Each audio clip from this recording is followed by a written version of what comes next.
Theodora Ozaki, Japanese Fairy Tales, Chapter 1, My Lord Bag of Rice.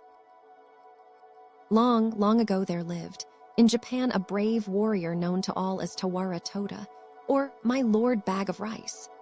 His true name was Fujiwara Hidesato, and there is a very interesting story of how he came to change his name. One day he sallied forth in search of adventures, for he had the nature of a warrior and could not bear to be idle.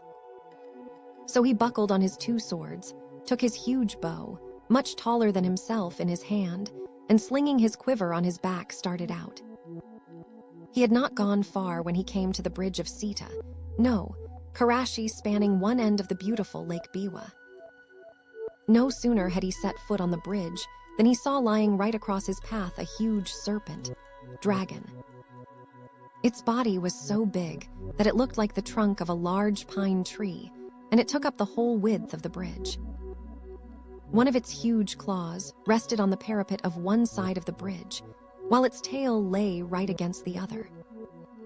The monster seemed to be asleep, and as it breathed, fire and smoke came out of its nostrils. At first, Hidesato could not help feeling alarmed at the sight of this horrible reptile lying in his path, for he must either turn back or walk right over its body. He was a brave man, however, and putting aside all fear went forward dauntlessly. Crunch, crunch. He stepped now on the dragon's body, now between its coils, and without even one glance backward, he went on his way. He had only gone a few steps when he heard someone calling him from behind. On turning back, he was much surprised to see that the monster dragon had entirely disappeared, and in its place was a strange-looking man who was bowing most ceremoniously to the ground. His red hair streamed over his shoulders and was surmounted by a crown in the shape of a dragon's head, and his sea-green dress was patterned with shells. Hidesato knew at once that this was no ordinary mortal, and he wondered much at the strange occurrence. Where had the dragon gone in such a short space of time? Or had it transformed itself into this man, and what did the whole thing mean? While these thoughts passed through his mind, he had come up to the man on the bridge and now addressed him. "Was it you that called me just now?" "Yes, it was I," answered the man. "I have an earnest request to make to you." "Do you think you can grant it to me?" "If it is in my power to do so, I will," answered Hidesato. "But first tell me who you are." "I am the Dragon King of the lake, and my home is in these waters just under this bridge." "And what is it you have to ask of me?" said Hidesato. "I want you to kill my mortal enemy, the centipede, who lives on the mountain beyond." And the Dragon King pointed to a high peak on the opposite shore of the lake. "I have lived now for many years in this lake, and I have a large family of children and grandchildren. For some time past, we have lived in terror, for a monster centipede has discovered our home, and night after night it comes and carries off one of my family. I am powerless to save them. If it goes on much longer like this, not only shall I lose all my children, but I myself must fall a victim to the monster. I am, therefore, very unhappy, and in my extremity I determined to ask the help of a human being. For many days with this intention, I have waited on the bridge in the shape of the horrible serpent, dragon that you saw, in the hope that some strong, brave man would come along. But all who came this way, as soon as they saw me, were terrified and ran away as fast as they could.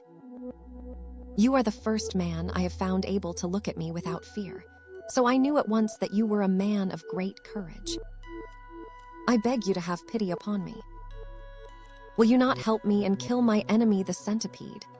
Hidesato felt very sorry for the Dragon King on hearing his story, and readily promised to do what he could to help him. The warrior asked where the centipede lived, so that he might attack the creature at once. The Dragon King replied that its home was on the mountain Mikami, but that as it came every night at a certain hour to the palace of the lake, it would be better to wait till then. So Hidesato was conducted to the palace of the Dragon King, under the bridge.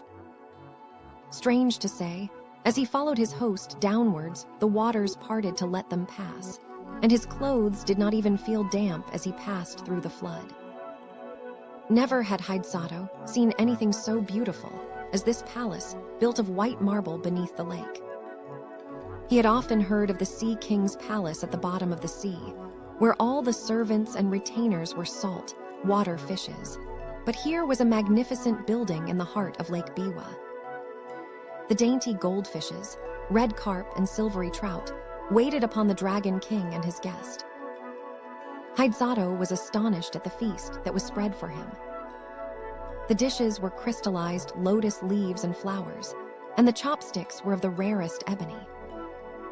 As soon as they sat down, the sliding doors opened and 10 lovely goldfish dancers came out, and behind them followed 10 red carp musicians with the koto and the samisen. Thus the hours flew by till midnight, and the beautiful music and dancing had banished all thoughts of the centipede. The Dragon King was about to pledge the warrior in a fresh cup of wine when the palace was suddenly shaken by a tramp, as if a mighty army had begun to march not far away. Heian and his host both rose to their feet and rushed to the balcony, and the warrior saw on the opposite mountain 2 great balls of glowing fire coming nearer and nearer. The Dragon King stood by the warrior's side, trembling with fear. The centipede. The centipede. Those 2 balls of fire are its eyes. It is coming for its prey. Now is the time to kill it. Heian looked where his host pointed, and in the dim light of the starlit evening, behind the 2 balls of fire he saw the long body of an enormous centipede winding round the mountains, and the light in its 100 feet glowed like so many distant lanterns moving slowly towards the shore. Heian showed not the least sign of fear. He tried to calm the Dragon King. "Don't be afraid. I shall surely kill the centipede. Just bring me my bow and arrows." The Dragon King did as he was bid, and the warrior noticed that he had only 3 arrows left in his quiver. He took the bow, and fitting an arrow to the notch, took careful aim and let fly.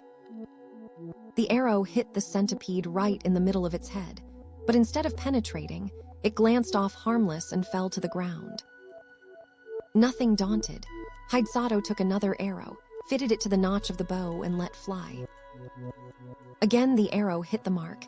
It struck the centipede right in the middle of its head, only to glance off and fall to the ground.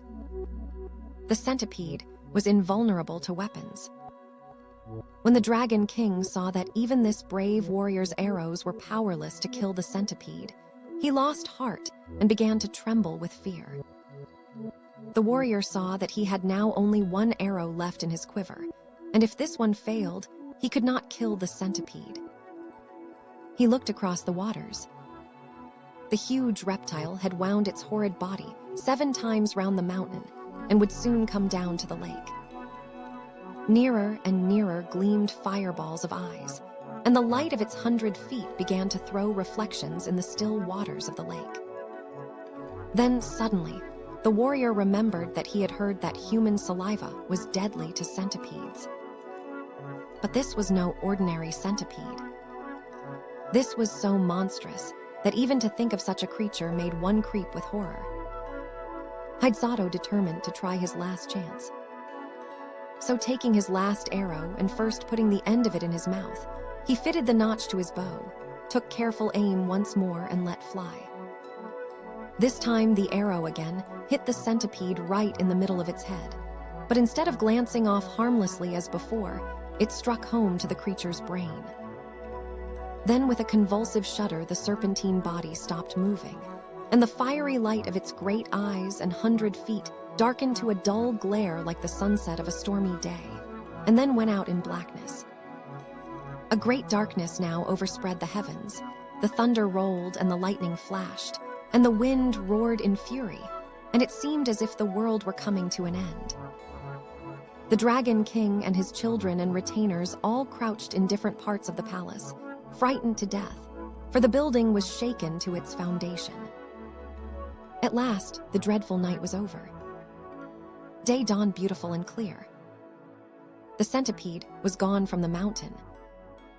Then Heian called to the Dragon King to come out with him on the balcony, for the centipede was dead, and he had nothing more to fear. Then all the inhabitants of the palace came out with joy, and Heian pointed to the lake. There lay the body of the dead centipede floating on the water, which was dyed red with its blood. The gratitude of the Dragon King knew no bounds.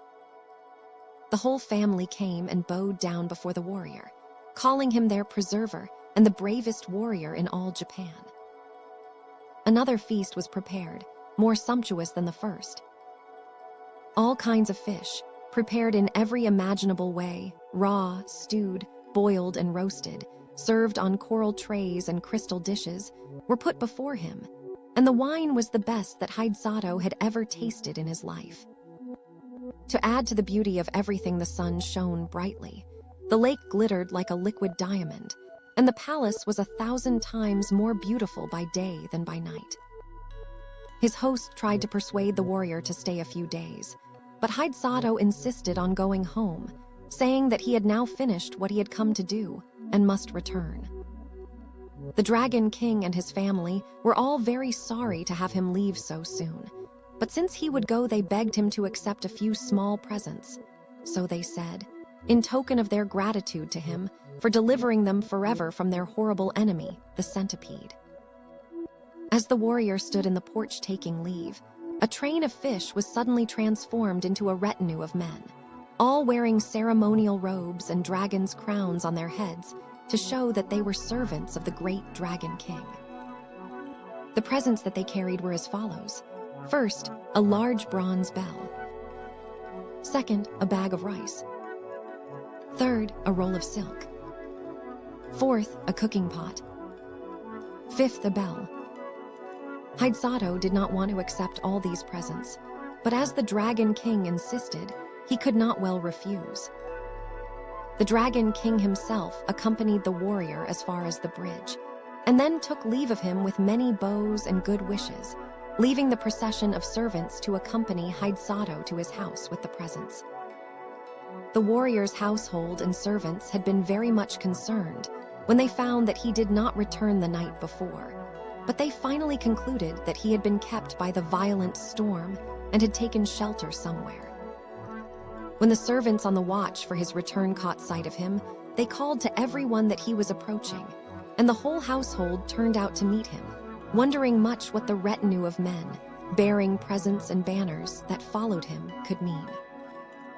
As soon as the Dragon King's retainers had put down the presents, they vanished, and Heian told all that had happened to him.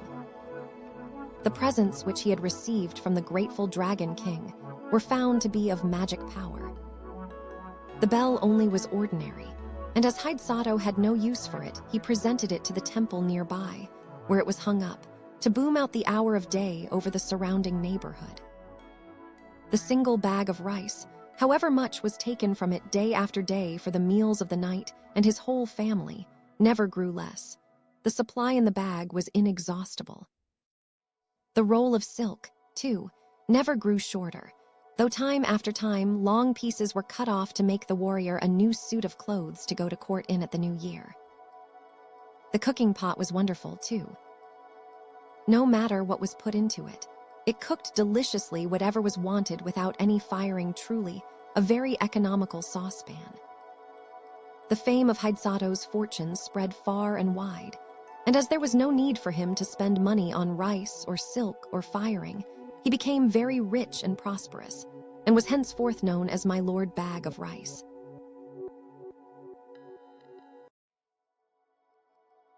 Theodora Ozaki, Japanese Fairy Tales, Chapter 2, The Tongue-Cut Sparrow. Long, long ago in Japan, there lived an old man and his wife. The old man was a good, kind-hearted, hard-working old fellow, but his wife was a regular cross, Patch, who spoiled the happiness of her home by her scolding tongue. She was always grumbling about something from morning to night. The old man had for a long time ceased to take any notice of her crossness. He was out most of the day at work in the fields, and as he had no child, for his amusement when he came home, he kept a tame sparrow. He loved the little bird just as much as if she had been his child. When he came back at night after his hard day's work in the open air, it was his only pleasure to pet the sparrow, to talk to her, and to teach her little tricks, which she learned very quickly. The old man would open her cage and let her fly about the room, and they would play together. Then when supper time came, he always saved some bits from his meal with which to feed his little bird. Now one day the old man went out to chop wood in the forest, and the old woman stopped at home to wash clothes. The day before, she had made some starch, and now when she came to look for it, it was all gone. The bowl which she had filled full yesterday was quite empty. While she was wondering who could have used or stolen the starch, down flew the pet sparrow, and bowing her little feathered head, a trick which she had been taught by her master, the pretty bird chirped and said, "It is I who have taken the starch. I thought it was some food put out for me in that basin, and I ate it all. If I have made a mistake, I beg you to forgive me. Tweet, tweet, tweet." You see from this that the sparrow was a truthful bird, and the old woman ought to have been willing to forgive her at once when she asked her pardon so nicely. But not so. The old woman had never loved the sparrow, and had often quarreled with her husband for keeping what she called a dirty bird about the house, saying that it only made extra work for her. Now she was only too delighted to have some cause of complaint against the pet.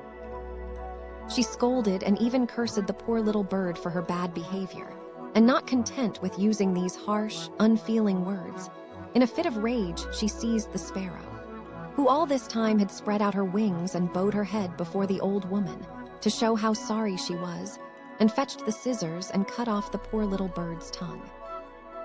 "I suppose you took my starch with that tongue. Now you may see what it is like to go without it." And with these dreadful words she drove the bird away, not caring in the least what might happen to it, and without the smallest pity for its suffering, so unkind was she. The old woman, after she had driven the sparrow away, made some more rice, paste, grumbling all the time at the trouble, and after starching all her clothes, spread the things on boards to dry in the sun, instead of ironing them as they do in England. In the evening the old man came home. As usual, on the way back he looked forward to the time when he should reach his gate and see his pet come flying and chirping to meet him, ruffling out her feathers to show her joy, and at last coming to rest on his shoulder. But tonight the old man was very disappointed, for not even the shadow of his dear sparrow was to be seen. He quickened his steps, hastily drew off his straw sandals, and stepped on to the veranda. Still no sparrow was to be seen. He now felt sure that his wife, in one of her cross tempers, had shut the sparrow up in its cage. So he called her and said anxiously, "Where is Suzume-san, Miss Sparrow, today?" The old woman pretended not to know at first and answered, "Your sparrow. I am sure I don't know. Now I come to think of it, I haven't seen her all the afternoon. I shouldn't wonder if the ungrateful bird had flown away and left you after all your petting." But at last, when the old man gave her no peace, but asked her again and again, insisting that she must know what had happened to his pet, she confessed all. She told him crossly how the sparrow had eaten the rice, paste she had specially made for starching her clothes, and how when the sparrow had confessed to what she had done, in great anger she had taken her scissors and cut out her tongue, and how finally she had driven the bird away and forbidden her to return to the house again. Then the old woman showed her husband the sparrow's tongue, saying, "Here is the tongue I cut off. Horrid little bird, why did it eat all my starch? How could you be so cruel?" "Oh, how could you so cruel?" was all that the old man could answer. He was too kind-hearted to punish his beshrew of a wife, but he was terribly distressed at what had happened to his poor little sparrow. "What a dreadful misfortune for my poor Suzume-san to lose her tongue," he said to himself. "She won't be able to chirp anymore, and surely the pain of the cutting of it out in that rough way must have made her ill. Is there nothing to be done?" The old man shed many tears after his cross wife had gone to sleep. While he wiped away the tears with the sleeve of his cotton robe, a bright thought comforted him. He would go and look for the sparrow on the morrow. Having decided this, he was able to go to sleep at last. The next morning he rose early, as soon as ever the day broke, and snatching a hasty breakfast, started out over the hills and through the woods, stopping at every clump of bamboos to cry, "Where, oh where does my tongue-cut sparrow stay? Where, oh where does my tongue-cut sparrow stay?" He never stopped to rest for his noonday meal, and it was far on in the afternoon when he found himself near a large bamboo wood. Bamboo groves are the favorite haunts of sparrows, and there, sure enough, at the edge of the wood, he saw his own dear sparrow waiting to welcome him. He could hardly believe his eyes for joy, and ran forward quickly to greet her. She bowed her little head and went through a number of the tricks her master had taught her, to show her pleasure at seeing her old friend again, and, wonderful to relate, she could talk as of old. The old man told her how sorry he was for all that had happened, and inquired after her tongue, wondering how she could speak so well without it. Then the sparrow opened her beak and showed him that a new tongue had grown in place of the old one, and begged him not to think any more about the past, for she was quite well now. Then the old man knew that his sparrow was a fairy, and no common bird. It would be difficult to exaggerate the old man's rejoicing now. He forgot all his troubles. He forgot even how tired he was, for he had found his lost sparrow, and instead of being ill and without a tongue as he had feared and expected to find her, she was well and happy and with a new tongue, and without a sign of the ill treatment she had received from his wife. And above all, she was a fairy. The sparrow asked him to follow her, and flying before him, she led him to a beautiful house in the heart of the bamboo grove. The old man was utterly astonished when he entered the house to find what a beautiful place it was.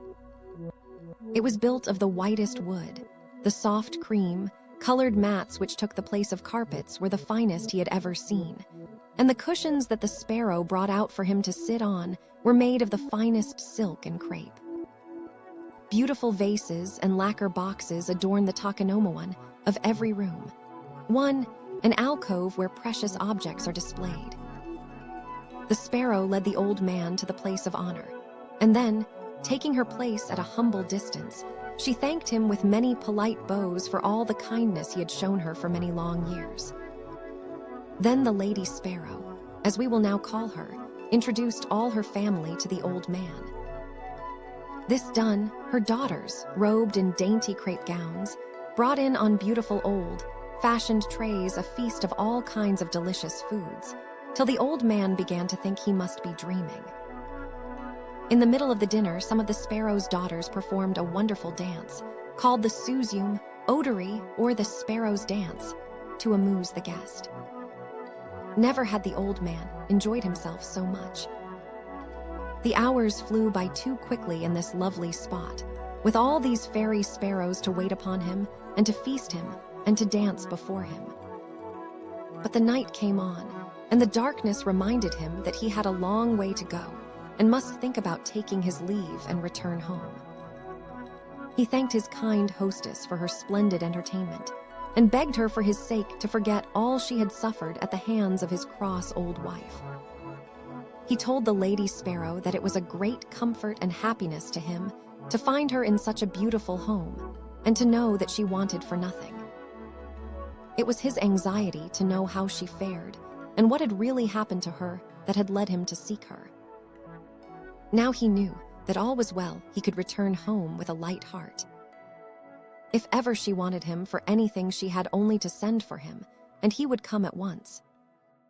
The Lady Sparrow begged him to stay and rest several days and enjoy the change, but the old man said he must return to his old wife, who would probably be cross at his not coming home at the usual time, and to his work, and therefore, much as he wished to do so, he could not accept her kind invitation. But now that he knew where the Lady Sparrow lived, he would come to see her whenever he had the time. When the Lady Sparrow saw that she could not persuade the old man to stay longer, she gave an order to some of her servants, and they at once brought in 2 boxes, one large and the other small. These were placed before the old man, and the Lady Sparrow asked him to choose whichever he liked for a present, which she wished to give him. The old man could not refuse this kind proposal, and he chose the smaller box, saying, "I am now too old and feeble to carry the big and heavy box. As you are so kind as to say that I may take whichever I like, I will choose the small one, which will be easier for me to carry." Then the sparrows all helped him put it on his back and went to the gate to see him off, bidding him goodbye with many bows and entreating him to come again whenever he had the time.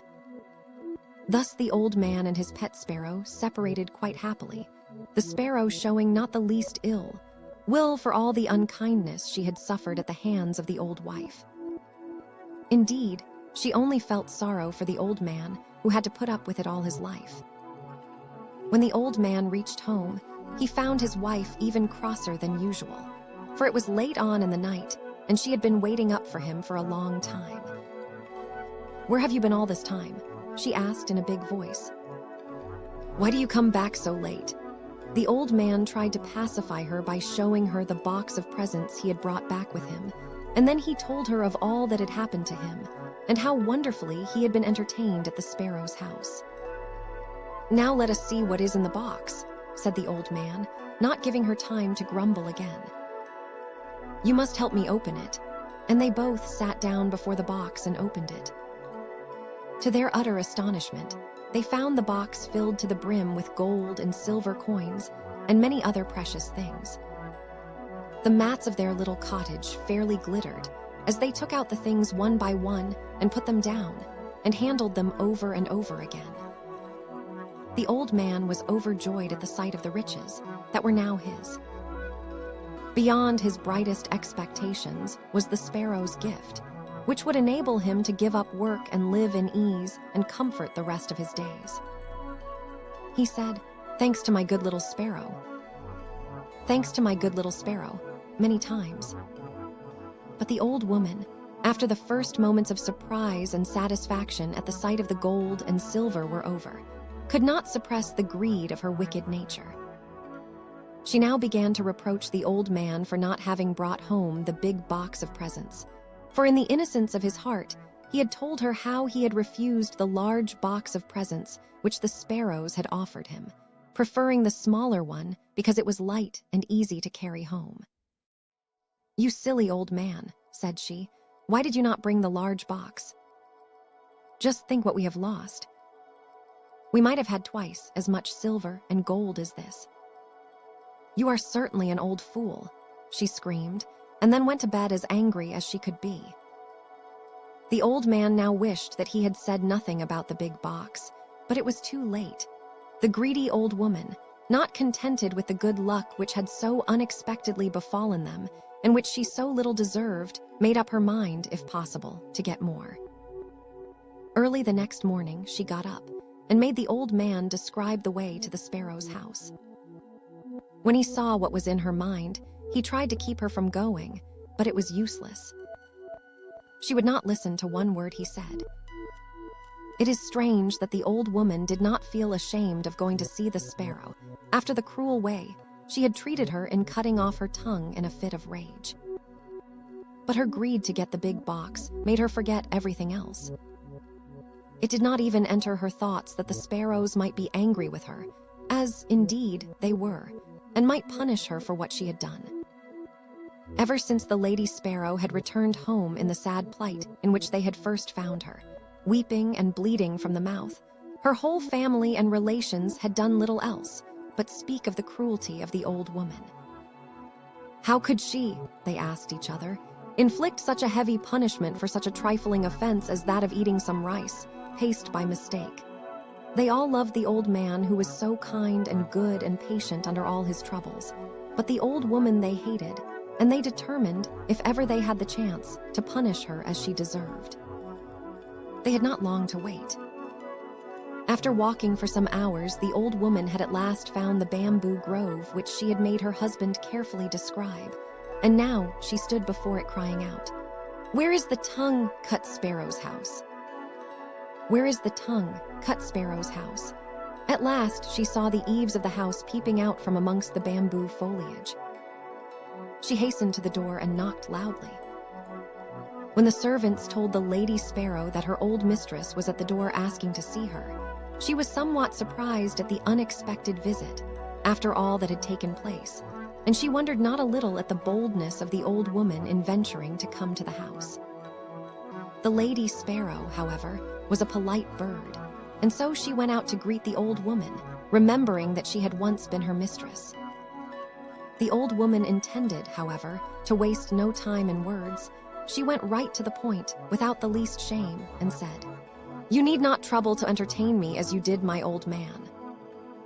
I have come myself to get the box which he so stupidly left behind. I shall soon take my leave if you will give me the big box. That is all I want." The Lady Sparrow at once consented, and told her servants to bring out the big box.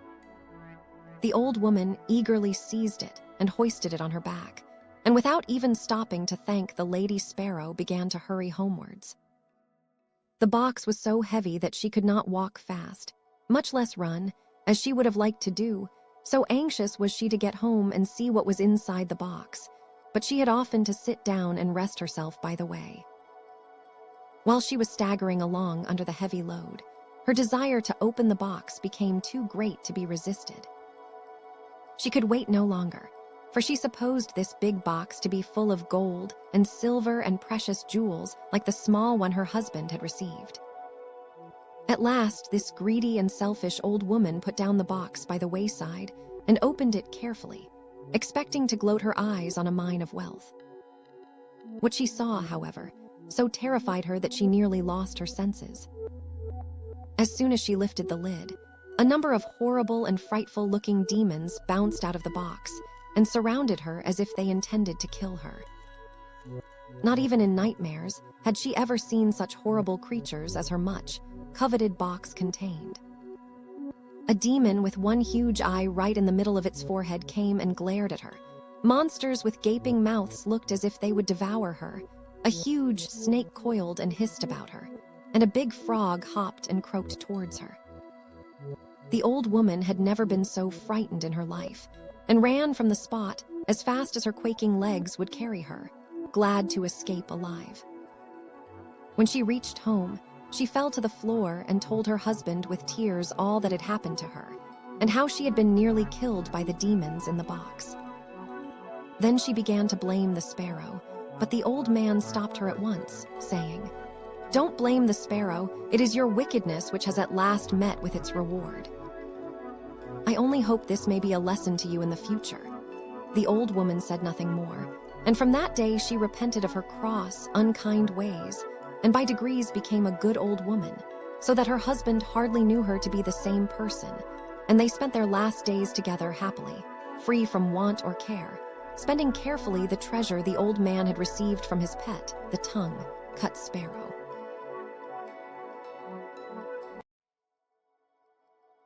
Theodora Ozaki, Japanese Fairy Tales, Chapter 3, The Story of Urashima Taro, the Fisher Lad. Long, long ago in the province of Tango, there lived on the shore of Japan in the little fishing village of Mizu, a young fisherman named Urashima Taro. His father had been a fisherman before him, and his skill had more than doubly descended to his son. For Urashima was the most skillful fisher in all that countryside, and could catch more bonito and tai in a day than his comrades could in a week. But in the little fishing village, more than for being a clever fisher of the sea was he known for his kind heart. In his whole life he had never hurt anything, either great or small, and when a boy, his companions had always laughed at him, for he would never join with them in teasing animals, but always tried to keep them from this cruel sport. One soft summer twilight, he was going home at the end of a day's fishing when he came upon a group of children. They were all screaming and talking at the tops of their voices, and seemed to be in a state of great excitement about something. And on his going up to them to see what was the matter, he saw that they were tormenting a tortoise. First one boy pulled it this way, then another boy pulled it that way, while a third child beat it with a stick, and the fourth hammered its shell with a stone. Now Urashima felt very sorry for the poor tortoise, and made up his mind to rescue it. He spoke to the boys. "Look here, boys, you are treating that poor tortoise so badly that it will soon die." The boys, who who were all of an age when children seem to delight in being cruel to animals, took no notice of Urashima's gentle reproof, but went on teasing it as before. One of the older boys answered, "Who cares whether it lives or dies?"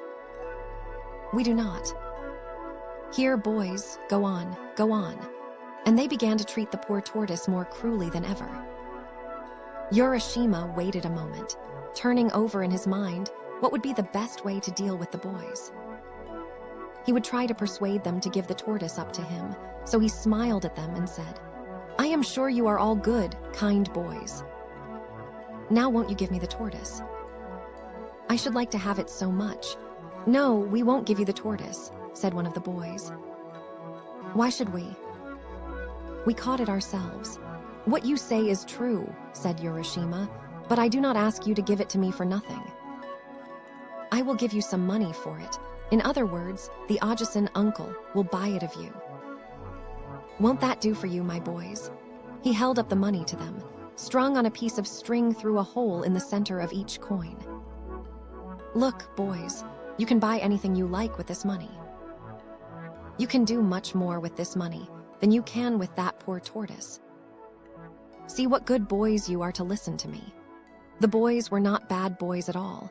They were only mischievous, and as Urashima spoke, they were won by his kind smile and gentle words and began to be of his spirit, as they say in Japan. Gradually, they all came up to him, the ringleader of the little band holding out the tortoise to him. "Very well, Ajisan, we will give you the tortoise if you will give us the money." And Urashima took the tortoise and gave the money to the boys, who, calling to each other, scampered away and were soon out of sight. Then Urashima stroked the tortoise's back, saying as he did so, "Oh, you poor thing. Poor thing, there, you are safe now. They say that a stork lives for 1,000 years, but the tortoise for 10,000 years. You have the longest life of any creature in this world, and you were in great danger of having that precious life cut short by those cruel boys. Luckily, I was passing by and saved you, and so life is still yours. Now I am going to take you back to your home, the sea, at once. Do not let yourself be caught again, for there might be no one to save you next time." All the time that the kind fisherman was speaking, he was walking quickly to the shore and out upon the rocks. Then putting the tortoise into the water, he watched the animal disappear and turned homewards himself, for he was tired and the sun had set. The next morning, Urashima went out, as usual, in his boat.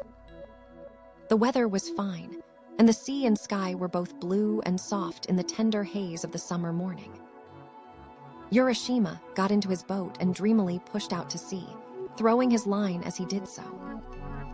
He soon passed the other fishing boats and left them behind him till they were lost to sight in the distance, and his boat drifted further and further out upon the blue waters. Somehow, he knew not why, he felt unusually happy that morning, and he could not help wishing that, like the tortoise he set free the day before, he had thousands of years to live instead of his own short span of human life. He was suddenly startled from his reverie by hearing his own name called. "Urashima! Urashima!" Clear as a bell and soft as the summer wind, the name floated over the sea. He stood up and looked in every direction, thinking that one of the other boats had overtaken him, but gaze as he might over the wide expanse of water, near or far there was no sign of a boat, so the voice could not have come from any human being. Startled and wondering who or what it was that had called him so clearly, he looked in all directions round about him and saw that without his knowing it, a tortoise had come to the side of the boat. Urashima saw with surprise that it was the very tortoise he had rescued the day before. "Tortoise," said Urashima, "was it you who called my name just now?" The tortoise nodded its head several times and said, "Yes, it was I. Yesterday in your honorable shadow, O Cage Samada, my life was saved, and I have come to offer you my thanks and to tell you how grateful I am for your kindness to me." "Indeed," said Urashima, "that is very polite of you. Come up into the boat. I would offer you a smoke, but as you are a tortoise, doubtless you do not smoke." And the fisherman laughed at the joke. The fisherman shook his head and replied, No, year after year the sea has been my home, but though I have often heard of the Dragon King's realm under the sea, I have never yet set eyes on that wonderful place. It must be very far away if it exists at all. Is that really so? You have never seen the Sea King's palace. Then you have missed seeing one of the most wonderful sights in the whole universe. It is far away at the bottom of the sea, but if I take you there, we shall soon reach the place. If you would like to see the Sea King's land, I will be your guide. I should like to go there, certainly, and you are very kind to think of taking me, but you must remember that I am only a poor mortal and have not the power of swimming like a sea creature such as you are. Before the fisherman could say more, the tortoise stopped him, saying, "What? You need not swim yourself. If you will ride on my back, I will take you without any trouble on your part." "But," said Urashima, "how is it possible for me to ride on your small back? It may seem absurd to you, but I assure you that you can do so. Try it once. Just come and get on my back, and see if it is as impossible as you think." As the tortoise finished speaking, Urashima looked at its shell, and strange to say, he saw that the creature had suddenly grown so big that a man could easily sit on its back. "This is strange indeed," said Urashima. Then, "Tortoise, with your kind permission, I will get on your back." "Dekoisho, too," he exclaimed as he jumped on. "Two, all right, only used by lower classes." The tortoise, with an unmoved face, as if this strange proceeding were quite an ordinary event, said, "Now we will set out at our leisure." And with these words, he leapt into the sea with Urashima on his back. Down through the water, the tortoise dived. For a long time, these two strange companions rowed through the sea. Urashima never grew tired, nor his clothes moist with the water. At last, far away in the distance, a magnificent gate appeared, and behind the gate, the long, sloping roofs of a palace on the horizon. "Yeah," exclaimed Urashima. "That looks like the gate of some large palace just appearing." "Tortoise, can you tell what that place is we can now see?" "That is the great gate of the Rin-Jin Palace. The large roof that you see behind the gate is the Sea King's palace itself."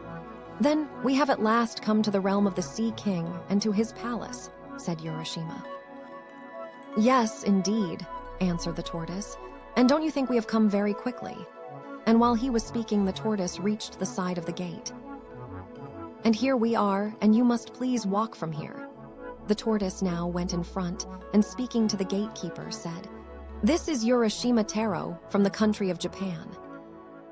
I have had the honor of bringing him as a visitor to this kingdom. Please show him the way."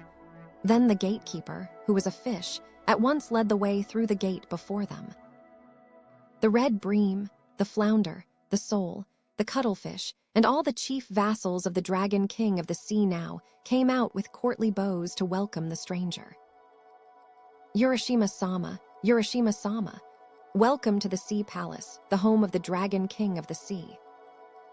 Thrice welcome are you, having come from such a distant country. Tortoise, we are greatly indebted to you for all your trouble in bringing Urashima here."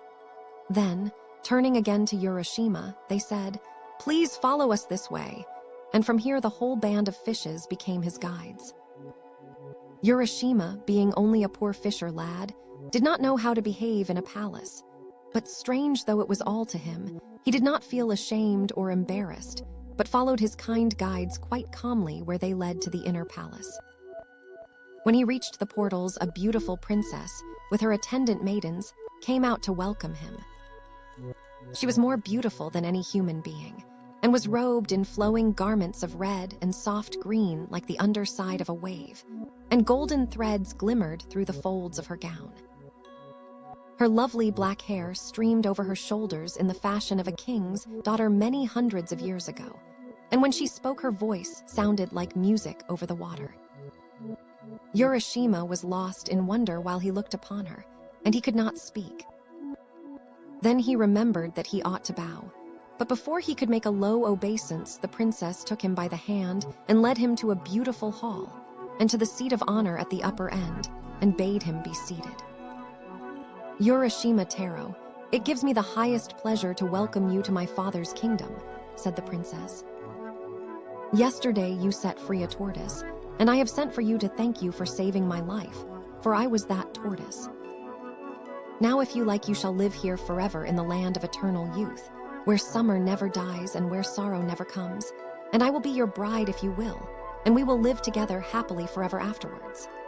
And as Urashima listened to her sweet words and gazed upon her lovely face, his heart was filled with a great wonder and joy, and he answered her, wondering if it was not all a dream. "Thank you 1,000 times for your kind speech.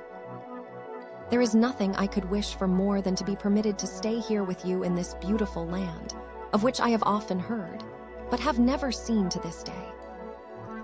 Beyond all words, this is the most wonderful place I have ever seen." While he was speaking, a train of fishes appeared, all dressed in ceremonial, trailing garments. One by one, silently and with stately steps, they entered the hall, bearing on coral trays delicacies of fish and seaweed, such as no one can dream of, and this wondrous feast was set before the bride and bridegroom. The bridal was celebrated with dazzling splendor, and in the Sea King's realm there was great rejoicing. As soon as the young pair had pledged themselves in the wedding cup of wine, 3 times 3, music was played, and songs were sung, and fishes with silver scales and golden tails stepped in from the waves and danced. Urashima enjoyed himself with all his heart. Never in his whole life had he sat down to such a marvelous feast. When the feast was over, the princes asked the bridegroom if he would like to walk through the palace and see all there was to be seen. Then the happy fisherman, following his bride, the Sea King's daughter, was shown all the wonders of that enchanted land where youth and joy go hand in hand, and neither time nor age can touch them. The palace was built of coral and adorned with pearls, and the beauties and wonders of the place were so great that the tongue fails to describe them. But to Urashima, more wonderful than the palace was the garden that surrounded it. Here was to be seen at one time the scenery of the 4 different seasons. The beauties of summer and winter, spring and autumn, were displayed to the wondering visitor at once. First, when he looked to the east, the plum and cherry trees were seen in full bloom. The nightingales sang in the pink avenues, and butterflies flitted from flower to flower. Looking to the south, all the trees were green in the fullness of summer, and the day cicala and the night cricket chirruped loudly. Looking to the west, the autumn maples were ablaze like a sunset sky, and the chrysanthemums were in perfection. Looking to the north, the change made Urashima start, for the ground was silver white with snow, and trees and bamboos were also covered with snow, and the pond was thick with ice. And each day there were new joys and new wonders for Urashima, and so great was his happiness that he forgot everything, even the home he had left behind and his parents and his own country, and 3 days passed without his even thinking of all he had left behind. Then his mind came back to him, and he remembered who he was, and that he did not belong to this wonderful land or the Sea King's palace, and he said to himself, "Oh dear, I must not stay on here, for I have an old father and mother at home. What can have happened to them all this time? How anxious they must have been these days when I did not return as usual. I must go back at once without letting one more day pass." And he began to prepare for the journey in great haste. Then he went to his beautiful wife, the princess, and bowing low before her, he said, "Indeed, I have been very happy with you for a long time, Adoheim-sama," for that was her name, "and you have been kinder to me than any words can tell. But now I must say goodbye. I must go back to my old parents." Then Adoheim-sama began to weep, and said softly and sadly, "Is it not well with you here, Urashima, that you wish to leave me so soon? Where is the haste? Stay with me yet another day only." But Urashima had remembered his old parents, and in Japan the duty to parents is stronger than everything else, stronger even than pleasure or love, and he would not be persuaded, but answered, "Indeed, I must go. Do not think that I wish to leave you. It is not that. I must go and see my old parents. Let me go for one day and I will come back to you. Then, said the princess sorrowfully, there is nothing to be done. I will send you back to your father and mother, and instead of trying to keep you with me one more day, I shall give you this as a token of our love. Please take it back with you. And she brought him a beautiful lacquer box tied about with a silken cord and tassels of red silk. Urashima had received so much from the princess already that he felt some compunction in taking the gift, and said, It does not seem right for me to take yet another gift from you after all the many favors I have received at your hands, but because it is your wish I will do so. And then he added, Tell me, what is this box? That, answered the princess, is the tamate, Bako box of the jewel hand, and it contains something very precious. You must not open this box, whatever happens. If you open it, something dreadful will happen to you. Now promise me that you will never open this box. And Urashima promised that he would never open the box whatever happened. Then bidding good, by to Otoheim-sama he went down to the seashore, the princess and her attendants following him, and there he found a large tortoise waiting for him. He quickly mounted the creature's back and was carried away over the shining sea into the east. He looked back to wave his hand to Otoheim-sama till at last he could see her no more, and the land of the Sea King and the roofs of the wonderful palace were lost in the far, far distance. Then, with his face turned eagerly towards his own land, he looked for the rising of the blue hills on the horizon before him. At last, the tortoise carried him into the bay he knew so well, and to the shore from whence he had set out. He stepped onto the shore and looked about him, while the tortoise rode away back to the Sea King's realm. But what is the strange fear that seizes Urashima as he stands and looks about him? Why does he gaze so fixedly at the people that pass him by, and why do they in turn stand and look at him? The shore is the same, and the hills are the same, but the people that he sees walking past him have very different faces to those he had known so well before. Wondering what it can mean, he walks quickly towards his old home. Even that looks different, but a house stands on the spot and he calls out, "Father, I have just returned." And he was about to enter when he saw a strange man coming out. "Perhaps my parents have moved while I have been away and have gone somewhere else," was the fisherman's thought. Somehow he began to feel strangely anxious. He could not tell why. "Excuse me," said he to the man who was staring at him, "but till within the last few days I have lived in this house. My name is Urashima Taro. Where have my parents gone whom I left here?" A very bewildered expression came over the face of the man, and still gazing intently on Urashima's face, he said, "What? Are you Urashima Taro?" "Yes," said the fisherman, "I am Urashima Taro." "Ha ha," laughed the man, "you must not make such jokes. It is true that once upon a time, a man called Urashima Taro did live in this village, but that is a story 300 years old. He could not possibly be alive now." When Urashima heard these strange words, he was frightened and said, "Please, please, you must not joke with me. I am greatly perplexed. I am really Urashima Taro, and I certainly have not lived 300 years. Till 4 or 5 days ago, I lived on this spot. Tell me what I want to know without more joking, please." But the man's face grew more and more grave, and he answered, "You may or may not be Urashima Taro, I don't know. But the Urashima Taro of whom I have heard is a man who lived 300 years ago. Perhaps you are his spirit come to revisit your old home." "Why do you mock me?" said Urashima. "I am no spirit. I am a living man. Do you not see my feet?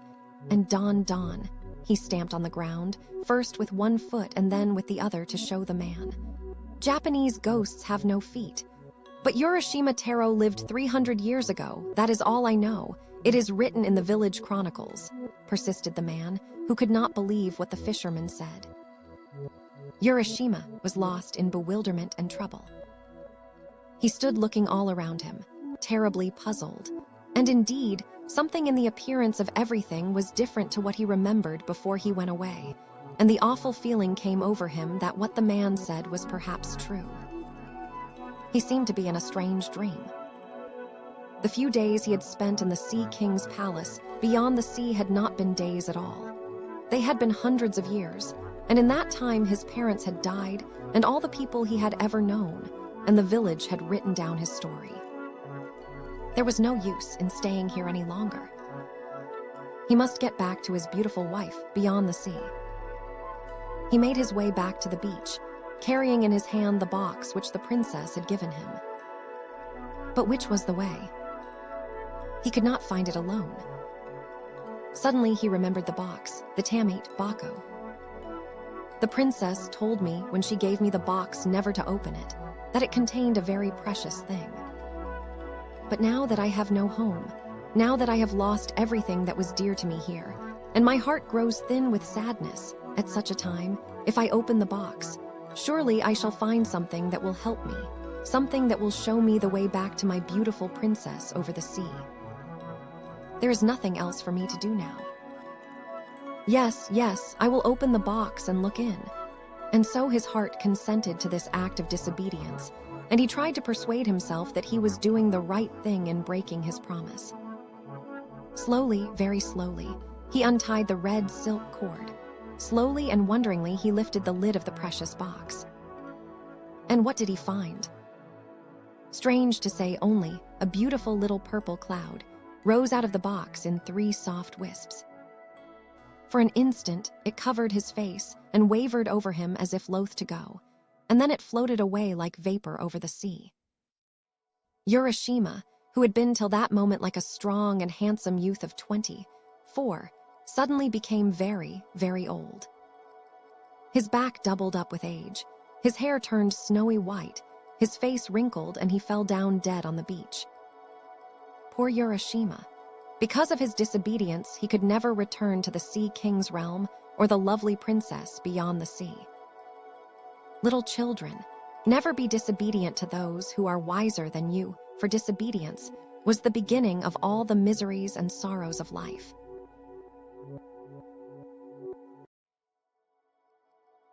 Theodora Ozaki, Japanese Fairy Tales, Chapter 4, The Farmer and the Badger. Long, long ago, there lived an old farmer and his wife who had made their home in the mountains, far from any town.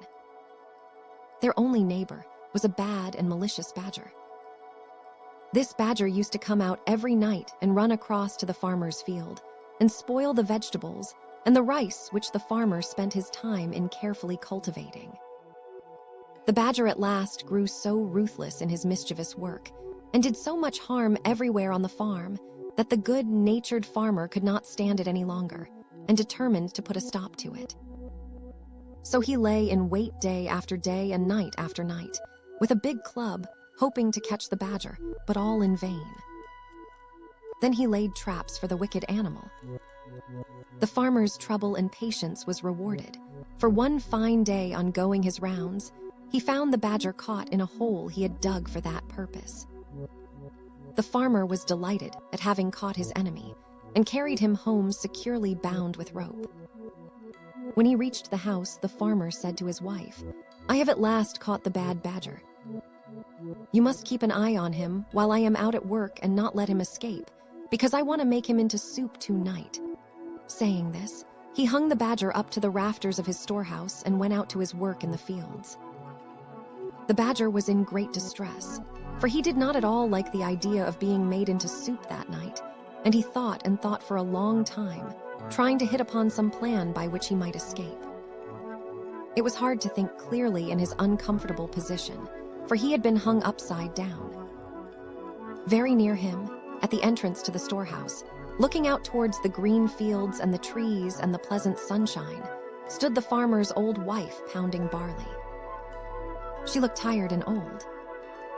Her face was seamed with many wrinkles and was as brown as leather, and every now and then she stopped to wipe the perspiration which rolled down her face. "Dear lady," said the wily badger, "you must be very weary doing such heavy work in your old age. Won't you let me do that for you? My arms are very strong, and I could relieve you for a little while." "Thank you for your kindness," said the old woman, But I cannot let you do this work for me because I must not untie you, for you might escape if I did, and my husband would be very angry if he came home and found you gone." Now, the badger is one of the most cunning of animals, and he said again in a very sad, gentle voice, "You are very unkind. You might untie me, for I promise not to try to escape. If you are afraid of your husband, I will let you bind me again before his return when I have finished pounding the barley. I am so tired and sore tied up like this. If you would only let me down for a few minutes, I would indeed be thankful." The old woman had a good and simple nature and could not think badly of anyone. Much less did she think that the badger was only deceiving her in order to get away. She felt sorry, too, for the animal as she turned to look at him. He looked in such a sad plight, hanging downwards from the ceiling by his legs, which were all tied together so tightly that the rope and the knots were cutting into the skin. So, in the kindness of her heart, and believing the creature's promise that he would not run away, she untied the cord and let him down. The old woman then gave him the wooden pestle and told him to do the work for a short time while she rested. He took the pestle, but instead of doing the work as he was told, the badger at once sprang upon the old woman and knocked her down with a heavy piece of wood. He then killed her and cut her up and made soup of her, and waited for the return of the old farmer. The old man worked hard in his fields all day, and as he worked he thought with pleasure that no more now would his labor be spoiled by the destructive badger. Towards sunset, he left his work and turned to go home. He was very tired, but the thought of the nice supper of hot badger soup awaiting his return cheered him. The thought that the badger might get free and take revenge on the poor old woman never once came into his mind. The badger, meanwhile, assumed the old woman's form, and as soon as he saw the old farmer approaching, came out to greet him on the veranda of the little house, saying, "So you have come back at last. I have made the badger soup and have been waiting for you for a long time." The old farmer quickly took off his straw sandals and sat down before his tiny dinner tray. The innocent man never even dreamed that it was not his wife but the badger who was waiting upon him, and asked at once for the soup. Then the badger suddenly transformed himself back to his natural form and cried out, "You wife, eating old man! Look out for the bones in the kitchen." Laughing loudly and derisively, he escaped out of the house and ran away to his den in the hills. The old man was left behind alone. He could hardly believe what he had seen and heard. Then, when he understood the whole truth, he was so scared and horrified that he fainted right away. After a while, he came round and burst into tears. He cried loudly and bitterly. He rocked himself to and fro in his hopeless grief. It seemed too terrible to be real that his faithful old wife had been killed and cooked by the badger while he was working quietly in the fields, knowing nothing of what was going on at home, and congratulating himself on having once for all got rid of the wicked animal who had so often spoiled his fields. And oh, the horrible thought, he had very nearly drunk the soup which the creature had made of his poor old woman. "Oh dear, oh dear, oh dear," he wailed aloud. Now, not far away there lived in the same mountain a kind, good-natured old rabbit. He heard the old man crying and sobbing, and at once set out to see what was the matter, and if there was anything he could do to help his neighbor. The old man told him all that had happened. When the rabbit heard the story, he was very angry at the wicked and deceitful badger, and told the old man to leave everything to him, and he would avenge his wife's death. The farmer was at last comforted, and wiping away his tears, thanked the rabbit for his goodness in coming to him in his distress. The rabbit, seeing that the farmer was growing calmer, went back to his home to lay his plans for the punishment of the badger. The next day the weather was fine, and the rabbit went out to find the badger. He was not to be seen in the woods or on the hillside or in the fields anywhere, so the rabbit went to his den and found the badger hiding there, for the animal had been afraid to show himself ever since he had escaped from the farmer's house, for fear of the old man's wrath. The rabbit called out, "Why are you not out on such a beautiful day? Come out with me, and we will go and cut grass on the hills together." The badger, never doubting but that the rabbit was his friend, willingly consented to go out with him, only too glad to get away from the neighborhood of the farmer and the fear of meeting him. The rabbit led the way miles away from their homes, out on the hills where the grass grew tall and thick and sweet. They both set to work to cut down as much as they could carry home, to store it up for their winter's food. When they had each cut down all they wanted, they tied it in bundles and then started homewards, each carrying his bundle of grass on his back. This time, the rabbit made the badger go first. When they had gone a little way, the rabbit took out a flint and steel, and striking it over the badger's back as he stepped along in front, set his bundle of grass on fire. The badger heard the flint striking and asked, "What is that noise?" "Crack, crack. Oh, that is nothing," replied the rabbit. "I only said crack, crack because this mountain is called Crackling Mountain." The fire soon spread in the bundle of dry grass on the badger's back. The badger, hearing the crackle of the burning grass, asked, "What is that?" "Now we have come to the burning mountain," answered the rabbit.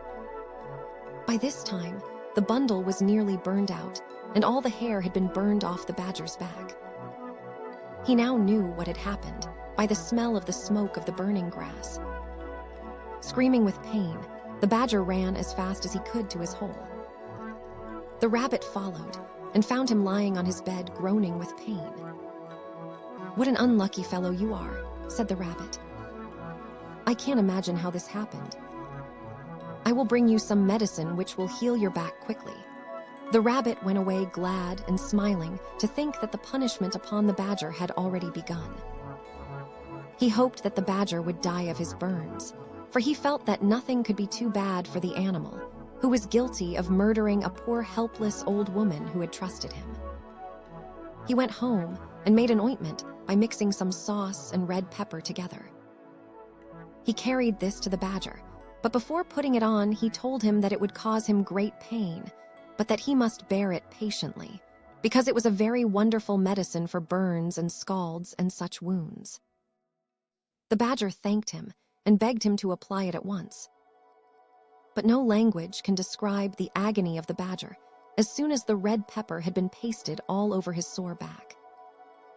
He rolled over and over and howled loudly. The rabbit, looking on, felt that the farmer's wife was beginning to be avenged. The badger was in bed for about a month, but at last, in spite of the red pepper application, his burns healed and he got well. When the rabbit saw that the badger was getting well, he thought of another plan by which he could compass the creature's death. So he went one day to pay the badger a visit and to congratulate him on his recovery. During the conversation, the rabbit mentioned that he was going fishing and described how pleasant fishing was when the weather was fine and the sea smooth. The badger listened with pleasure to the rabbit's account of the way he passed his time now, and forgot all his pains and his month's illness, and thought what fun it would be if he could go fishing too. So he asked the rabbit if he would take him the next time he went out to fish. This was just what the rabbit wanted, so he agreed. Then he went home and built 2 boats, one of wood and the other of clay. At last they were both finished, and as the rabbit stood and looked at his work, he felt that all his trouble would be well rewarded if his plan succeeded, and he could manage to kill the wicked badger now. The day came when the rabbit had arranged to take the badger fishing. He kept the wooden boat himself and gave the badger the clay boat. The badger, who knew nothing about boats, was delighted with his new boat and thought how kind it was of the rabbit to give it to him. They both got into their boats and set out. After going some distance from the shore, the rabbit proposed that they should try their boats and see which one could go the quickest. The badger fell in with the proposal, and they both set to work to row as fast as they could for some time. In the middle of the race, the badger found his boat going to pieces, for the water now began to soften the clay.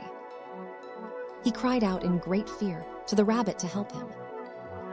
But the rabbit answered that he was avenging the old woman's murder, and that this had been his intention all along, and that he was happy to think that the badger had at last met his deserts for all his evil crimes, and was to drown with no one to help him. Then he raised his oar and struck at the badger with all his strength, till he fell with the sinking clay boat, and was seen no more. Thus at last, he kept his promise to the old farmer. The rabbit now turned and rowed shorewards, and having landed and pulled his boat upon the beach, hurried back to tell the old farmer everything, and how the badger, his enemy, had been killed. The old farmer thanked him with tears in his eyes. He said that till now he could never sleep at night or be at peace in the daytime, thinking of how his wife's death was unavenged, but from this time he would be able to sleep and eat as of old. He begged the rabbit to stay with him and share his home.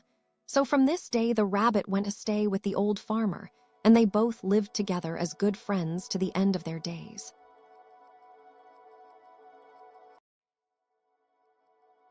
Theodora Ozaki, Japanese Fairy Tales, Chapter 5, The Shinansha, or the South Pointing Carriage. The compass, with its needle always pointing to the north, is quite a common thing, and no one thinks that it is remarkable now, though when it was first invented it must have been a wonder. Now long ago in China, there was a still more wonderful invention called the Shinansha. This was a kind of chariot with the figure of a man on it always pointing to the south. No matter how the chariot was placed, the figure always wheeled about and pointed to the south. This curious instrument was invented by Kodai, one of the 3 Chinese emperors of the mythological age. Kodai was the son of the Emperor Yuhai. Before he was born, his mother had a vision which foretold that her son would be a great man. One summer evening, she went out to walk in the meadows to seek the cool breezes which blow at the end of the day, and to gaze with pleasure at the star-lit heavens above her. As she looked at the North Star, strange to relate, it shot forth vivid flashes of lightning in every direction. Soon after this, her son Kodai came into the world. Kodai in time grew to manhood and succeeded his father, the Emperor Yuhai. His early reign was greatly troubled by the rebel Shiyu. This rebel wanted to make himself king, and many were the battles which he fought to this end. Shiyu was a wicked magician. His head was made of iron, and there was no man that could conquer him. At last Kodai declared war against the rebel and led his army to battle, and the 2 armies met on a plain called Takuroku. The emperor boldly attacked the enemy, but the magician brought down a dense fog upon the battlefield, and while the royal army were wandering about in confusion, trying to find their way, Shiyu retreated with his troops, laughing at having fooled the royal army. No matter however strong and brave the emperor's soldiers were, the rebel with his magic could always escape in the end.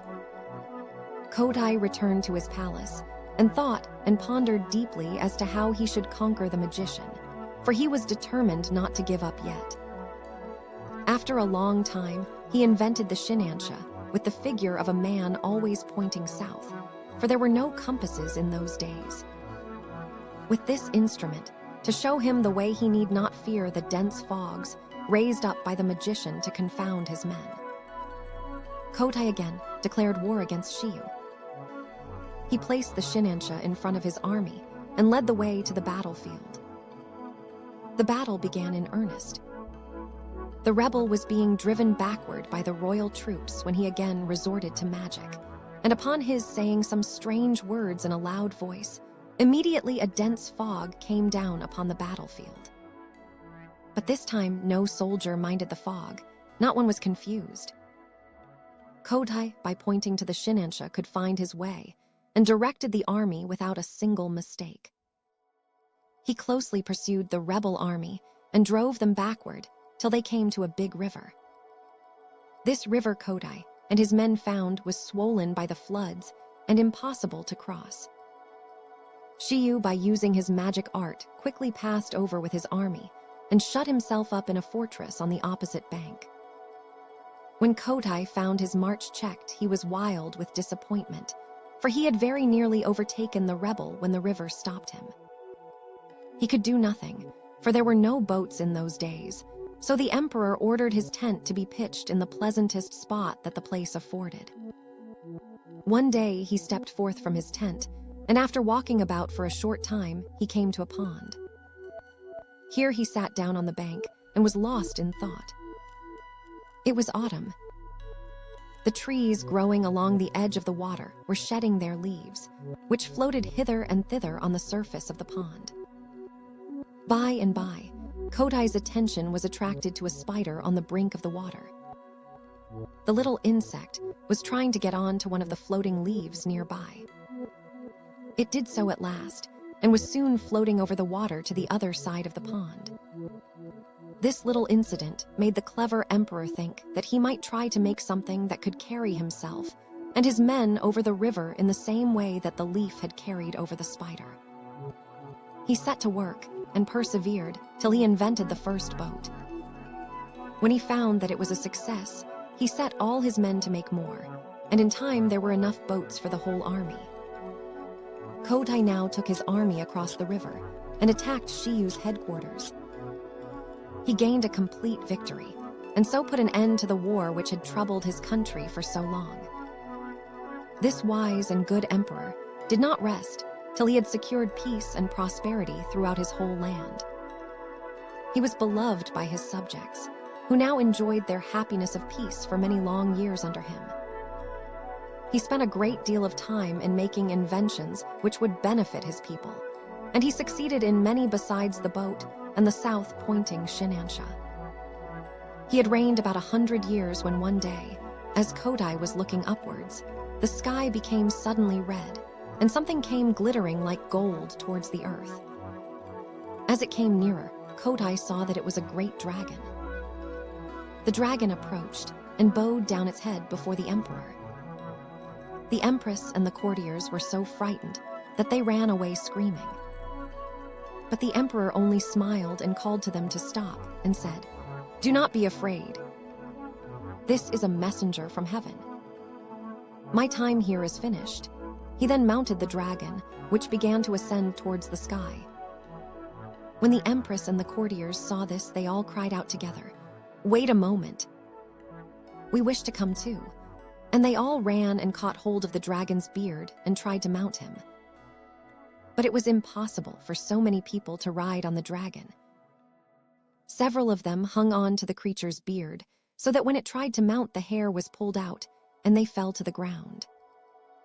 Meanwhile, the empress and a few of the courtiers were safely seated on the dragon's back. The dragon flew up so high in the heavens that in a short time the inmates of the palace, who had been left behind disappointed, could see them no more. After some time, a bow and an arrow dropped to the earth in the courtyard of the palace. They were recognized as having belonged to the Emperor Kodai. The courtiers took them up carefully and preserved them as sacred relics in the palace.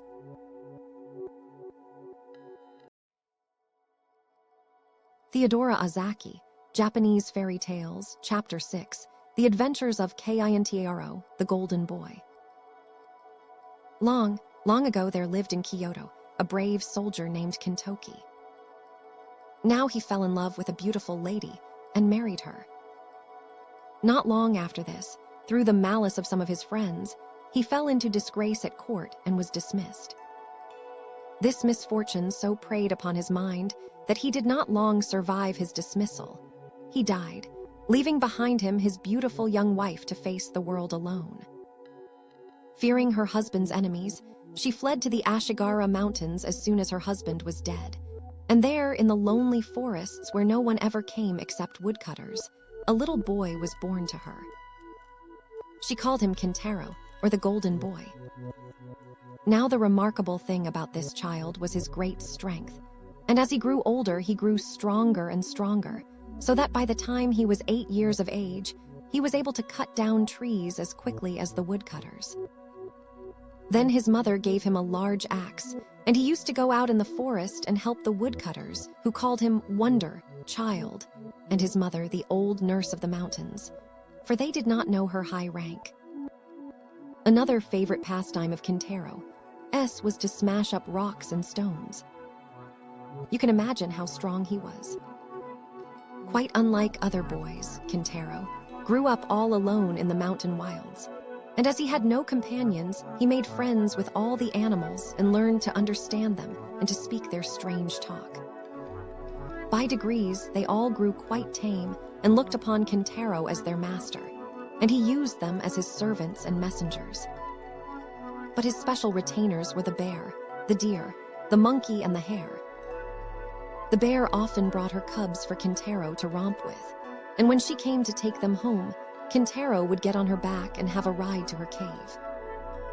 He was very fond of the deer too, and would often put his arms round the creature's neck to show that its long horns did not frighten him. Great was the fun they all had together. One day, as usual, Kintaro went up into the mountains, followed by the bear, the deer, the monkey, and the hare.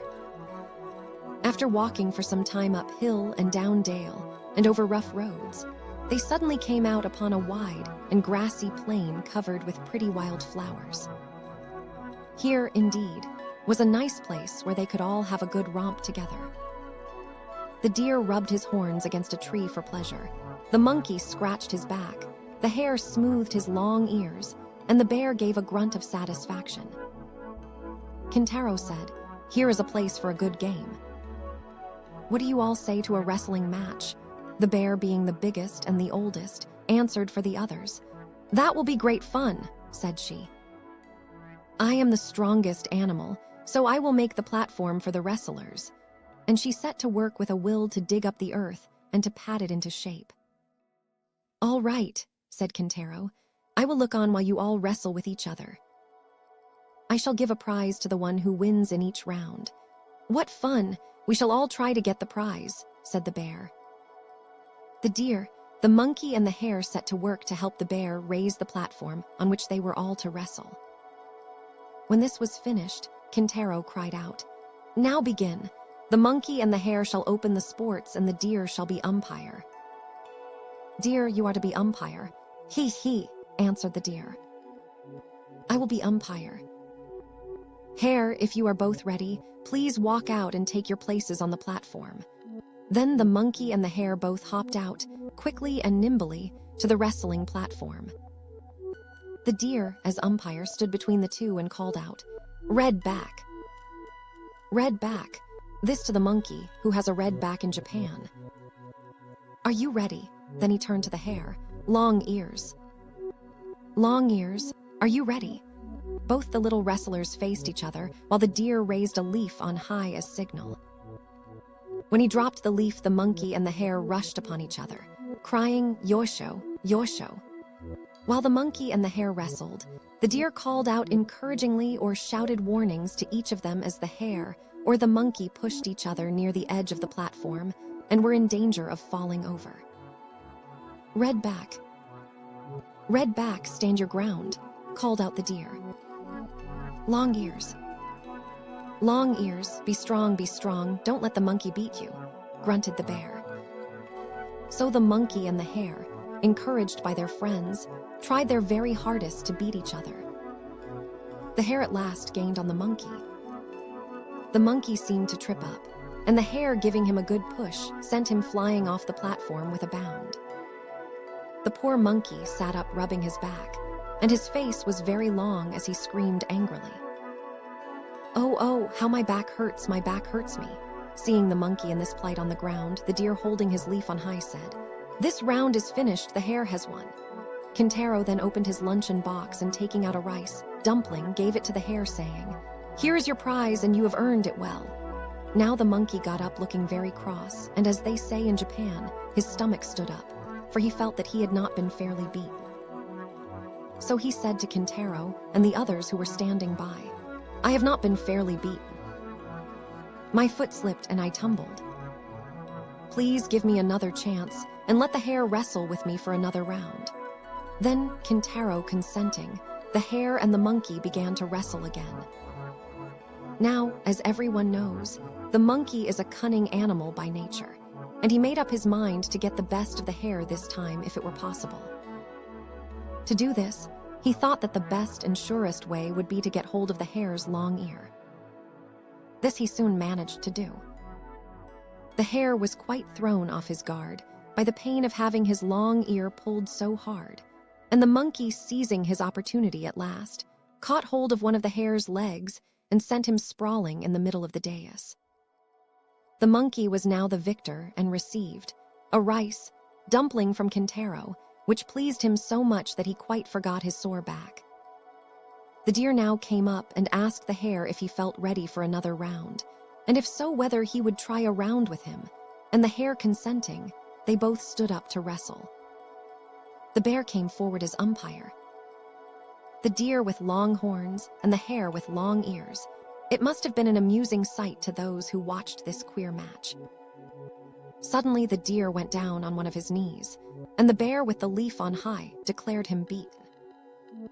In this way, sometimes the one, sometimes the other, conquering, the little party amused themselves till they were tired.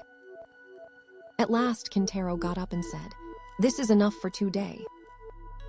What a nice place we have found for wrestling. Let us come again tomorrow. Now we will all go home. Come along." So saying, Kintaro led the way while the animals followed.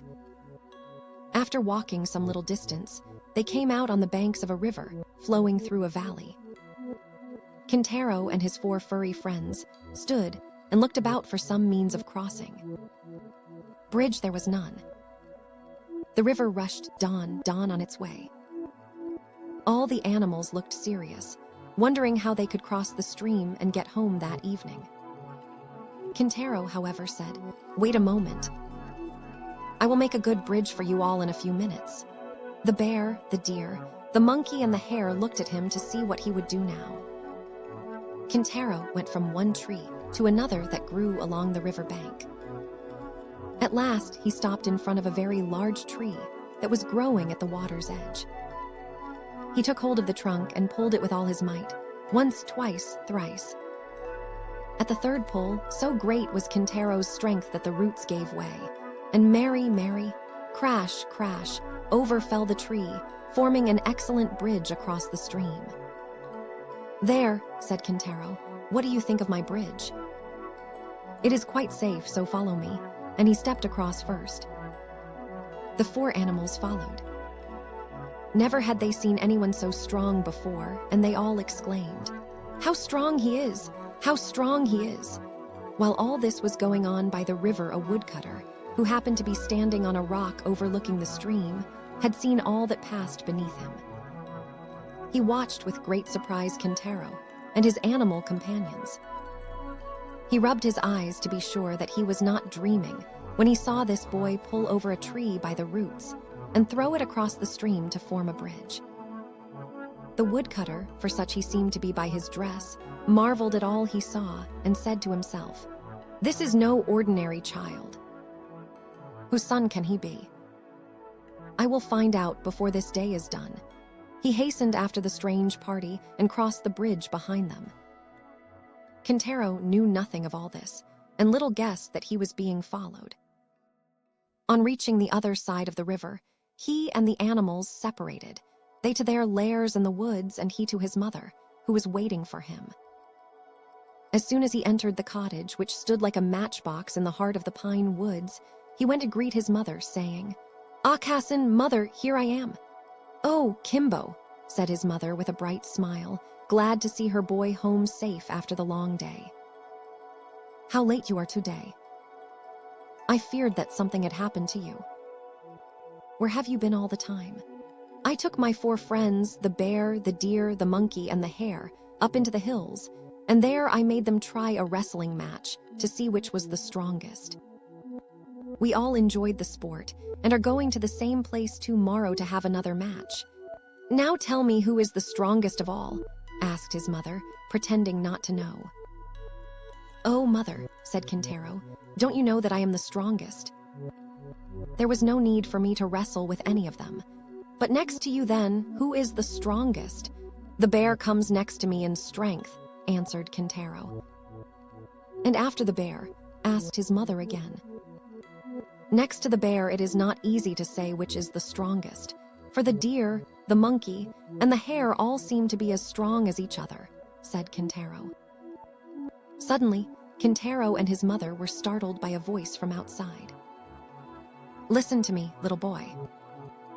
Next time you go, take this old man with you to the wrestling match. He would like to join the sport too." It was the old woodcutter who had followed Kintaro from the river. He slipped off his clogs and entered the cottage. Yama, Yuba and her son were both taken by surprise. They looked at the intruder wonderingly and saw that he was someone they had never seen before. "Who are you?" they both exclaimed. Then the woodcutter laughed and said, "It does not matter who I am yet, but let us see who has the strongest arm, this boy or myself." Then Kintaro, who had lived all his life in the forest, answered the old man without any ceremony, saying, "We will have a try if you wish it, but you must not be angry whoever is beaten." Then Kintaro and the woodcutter both put out their right arms and grasped each other's hands. For a long time, Kintaro and the old man wrestled together in this way, each trying to bend the other's arm. But the old man was very strong, and the strange pair were evenly matched. At last, the old man desisted, declaring it a drawn game. "You are indeed a very strong child. There are few men who can boast of the strength of my right arm," said the woodcutter. "I saw you first on the banks of the river a few hours ago, when you pulled up that large tree to make a bridge across the torrent. Hardly able to believe what I saw, I followed you home. Your strength of arm, which I have just tried, proves what I saw this afternoon. When you are full grown, you will surely be the strongest man in all Japan. It is a pity that you are hidden away in these wild mountains." Then he turned to Kintaro's mother. "And you, mother, have you no thought of taking your child to the capital, and of teaching him to carry a sword as befits a samurai, a Japanese knight? You are very kind to take so much interest in my son," replied the mother. "But he is, as you see, wild and uneducated, and I fear it would be very difficult to do as you say. Because of his great strength as an infant, I hid him away in this unknown part of the country, for he hurt everyone that came near him. I have often wished that I could, one day, see my boy a knight wearing 2 swords, but as we have no influential friend to introduce us at the capital, I fear my hope will never come true. You need not trouble yourself about that. To tell you the truth, I am no woodcutter. I am one of the great generals of Japan. My name is Sadamitsu, and I am a vassal of the powerful Lord Minamoto, no, Reiko. He ordered me to go round the country and look for boys who give promise of remarkable strength, so that they may be trained as soldiers for his army. I thought that I could best do this by assuming the disguise of a woodcutter. By good fortune, I have thus unexpectedly come across your son. Now, if you really wish him to be a samurai, a knight, I will take him and present him to the Lord Reiko as a candidate for his service. What do you say to this?" As the kind general gradually unfolded his plan, the mother's heart was filled with a great joy. She saw that here was a wonderful chance of the one wish of her life being fulfilled, that of seeing Kintaro a samurai before she died. Bowing her head to the ground, she replied, "I will then entrust my son to you if you really mean what you say." Kintaro had all this time been sitting by his mother's side, listening to what they said. When his mother finished speaking, he exclaimed, "Oh, joy, joy! I am to go with the general, and one day I shall be a samurai." Thus Kintaro's fate was settled, and the general decided to start for the capital at once, taking Kintaro with him. It need hardly be said that Yuba was sad at parting with her boy, for he was all that was left to her. But she hid her grief with a strong face, as they say in Japan. She knew that it was for her boy's good that he should leave her now, and she must not discourage him just as he was setting out. Kintaro promised never to forget her, and said that as soon as he was a knight wearing 2 swords, he would build her a home and take care of her in her old age. All the animals, those he had tamed to serve him, the bear, the deer, the monkey, and the hare, as soon as they found out that he was going away, came to ask if they might attend him as usual. When they learned that he was going away for good, they followed him to the foot of the mountain to see him off. "Kintaro," said the faithful animals, "we wish you good health on your travels." Then they all climbed a tree to see the last of him, and from that height they watched him and his shadow gradually grow smaller and smaller till he was lost to sight. The general Sadamitsu went on his way rejoicing at having so unexpectedly found such a prodigy as Kintaro. Having arrived at their destination, the general took Kintaro at once to his lord, Minamoto no Reiko, and told him all about Kintaro and how he had found the child. Lord Reiko was delighted with the story, and having commanded Kintaro to be brought to him, made him one of his vassals at once. Lord Reiko's army was famous for its band called the Four Braves. These warriors were chosen by himself from amongst the bravest and strongest of his soldiers, and the small and well-picked band was distinguished throughout the whole of Japan for the dauntless courage of its men. When Kintaro grew up to be a man, his master made him the chief of the Four Braves. He was by far the strongest of them all. Soon after this event, news was brought to the city that a cannibal monster had taken up his abode not far away, and that people were stricken with fear. Lord Reiko ordered Kintaro to the rescue. He immediately started off, delighted at the prospect of trying his sword. Surprising the monster in its den, he made short work of cutting off its great head, which he carried back in triumph to his master. Kintaro now rose to be the greatest hero of his country, and great was the power and honor and wealth that came to him. He now kept his promise and built a comfortable home for his old mother, who lived happily with him in the capital to the end of her days. Is not this the story of a great hero?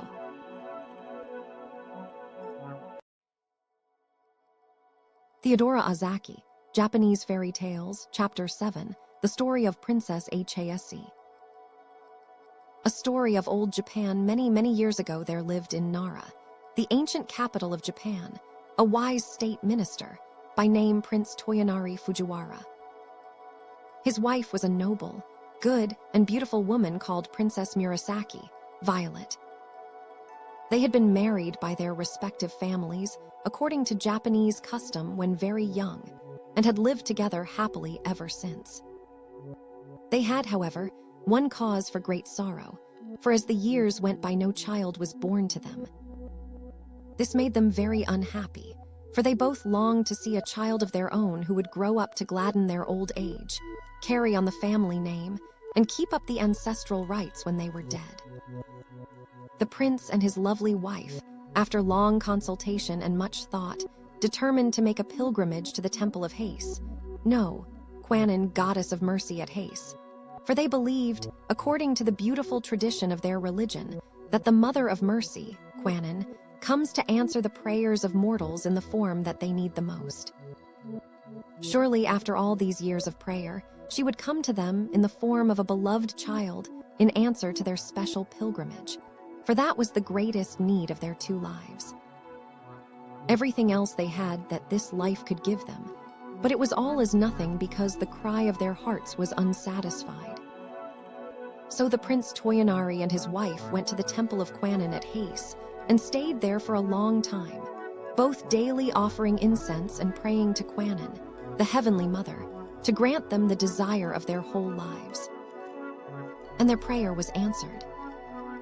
A daughter was born at last to the Princess Murasaki, and great was the joy of her heart. On presenting the child to her husband, they both decided to call her Hase, Heim, or the Princess of Hase, because she was the gift of the Kwannon at that place. They both reared her with great care and tenderness, and the child grew in strength and beauty. When the little girl was 5 years old, her mother fell dangerously ill, and all the doctors and their medicines could not save her. A little before she breathed her last, she called her daughter to her, and gently stroking her head said, "Hase, Heim, do you know that your mother cannot live any longer? Though I die, you must grow up a good girl. Do your best not to give trouble to your nurse or any other of your family. Perhaps your father will marry again, and someone will fill my place as your mother. If so, do not grieve for me, but look upon your father's second wife as your true mother, and be obedient and filial to both her and your father. Remember when you are grown up to be submissive to those who are your superiors, and to be kind to all those who are under you. Don't forget this. I die with the hope that you will grow up a model woman. Hase, Heim listened in an attitude of respect while her mother spoke, and promised to do all that she was told.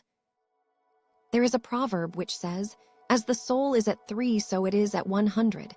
And so Hase, Heim grew up as her mother had wished, a good and obedient little princess, though she was now too young to understand how great was the loss of her mother. Not long after the death of his first wife, Prince Toyonari married again, a lady of noble birth named Princess Taro. Very different in character, alas. To the good and wise Princess Murasaki, this woman had a cruel, bad heart. She did not love her step-daughter at all, and was often very unkind to the little motherless girl, saying to herself, "This is not my child, this is not my child."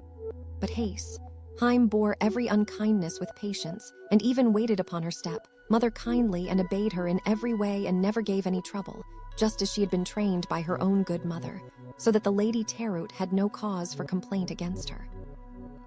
The little princess was very diligent, and her favorite studies were music and poetry.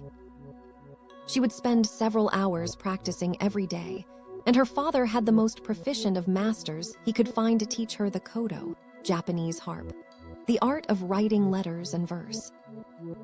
When she was 12 years of age, she could play so beautifully that she and her step-mother were summoned to the palace to perform before the emperor. It was the festival of the cherry flowers, and there were great festivities at the court. The emperor threw himself into the enjoyment of the season, and commanded that Princess Hase should perform before him on the kodo, and that her mother Princess Tarot should accompany her on the flute. The emperor sat on a raised dais, before which was hung a curtain of finely sliced bamboo and purple tassels, so that his majesty might see all and not be seen, for no ordinary subject was allowed to look upon his sacred face. Hase, Heim was a skilled musician though so young, and often astonished her masters by her wonderful memory and talent. On this momentous occasion she played well. But Princess Tarot, her step-mother, who was a lazy woman and never took the trouble to practice daily, broke down in her accompaniment and had to request one of the court ladies to take her place.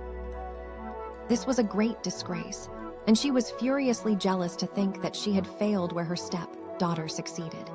And to make matters worse, the emperor sent many beautiful gifts to the little princess to reward her for playing so well at the palace. There was also now another reason why Princess Tarot hated her stepdaughter, for she had had the good fortune to have a son born to her, and in her inmost heart she kept saying, "If only Hase, Heim were not here, my son would have all the love of his father." And never having learned to control herself, she allowed this wicked thought to grow into the awful desire of taking her step-daughter's life. So one day she secretly ordered some poison, and poisoned some sweet wine. This poisoned wine she put into a bottle. Into another similar bottle, she poured some good wine. It was the occasion of the boys' festival on the 5th of May, and Hase, Heim was playing with her little brother. All his toys of warriors and heroes were spread out, and she was telling him wonderful stories about each of them. They were both enjoying themselves and laughing merrily with their attendants when his mother entered with the 2 bottles of wine and some delicious cakes. "You are both so good and happy," said the wicked Princess Tarot with a smile, "that I have brought you some sweet wine as a reward, and here are some nice cakes for my good children." And she filled 2 cups from the different bottles. Hase, Heim, never dreaming of the dreadful part her step-mother was acting, took one of the cups of wine and gave to her little step-brother the other that had been poured out for him. The wicked woman had carefully marked the poisoned bottle, but on coming into the room she had grown nervous, and pouring out the wine hurriedly had unconsciously given the poisoned cup to her own child. All this time she was anxiously watching the little princess, but to her amazement, no change whatever took place in the young girl's face. Suddenly the little boy screamed and threw himself on the floor, doubled up with pain. His mother flew to him, taking the precaution to upset the 2 tiny jars of wine which she had brought into the room, and lifted him up. The attendants rushed for the doctor, but nothing could save the child. He died within the hour in his mother's arms. Doctors did not know much in those ancient times, and it was thought that the wine had disagreed with the boy, causing convulsions of which he died. Thus was the wicked woman punished in losing her own child when she had tried to do away with her stepdaughter.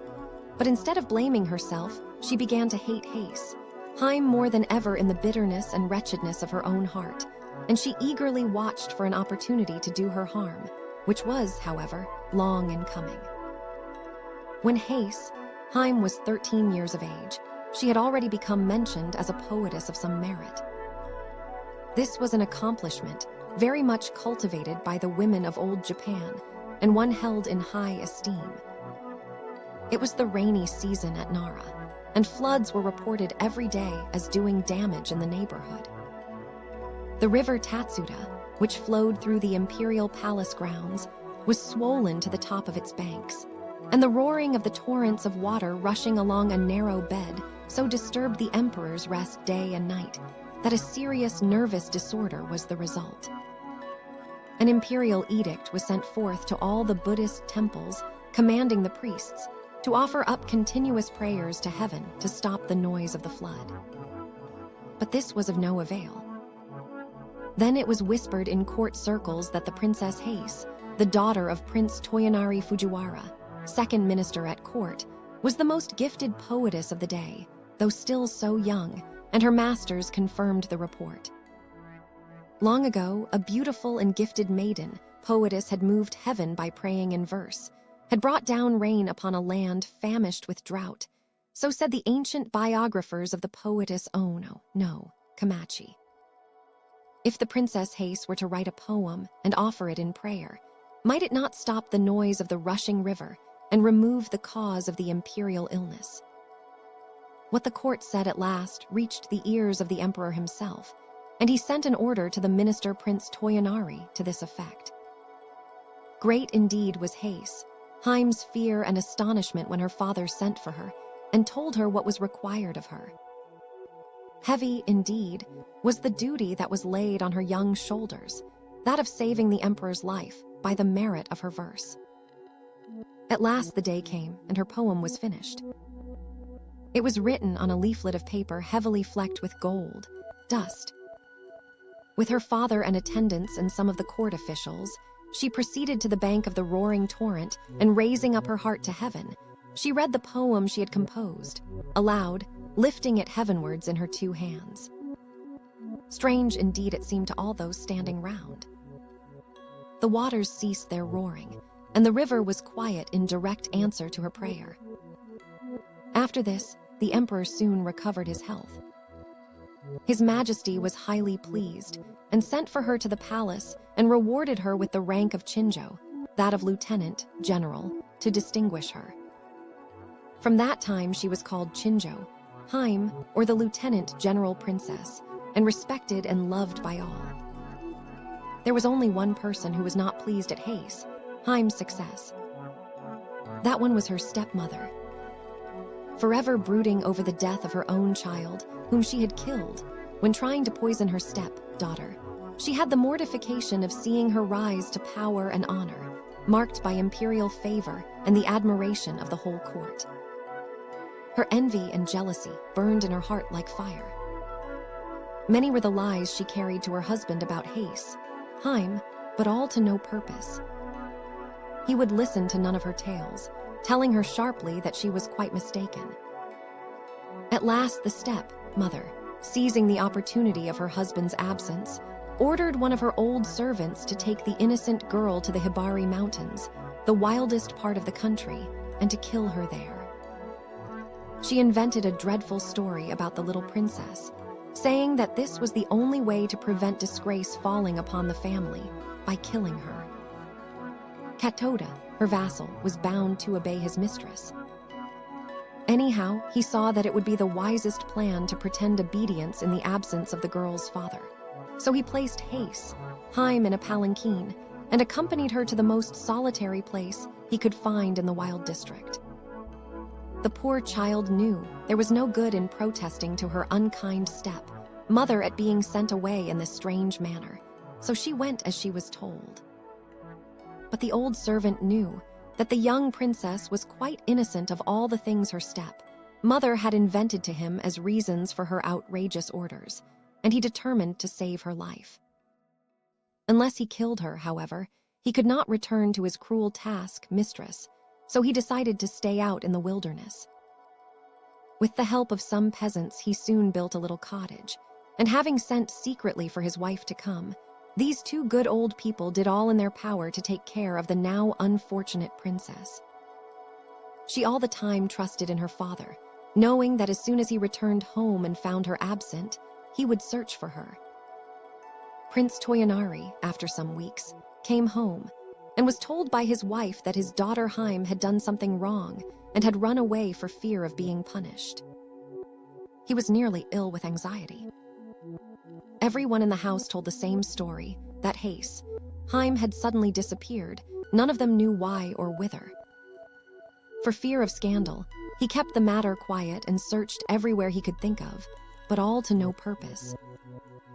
One day, trying to forget his terrible worry, he called all his men together and told them to make ready for a several days' hunt in the mountains. They were soon ready and mounted, waiting at the gate for their lord.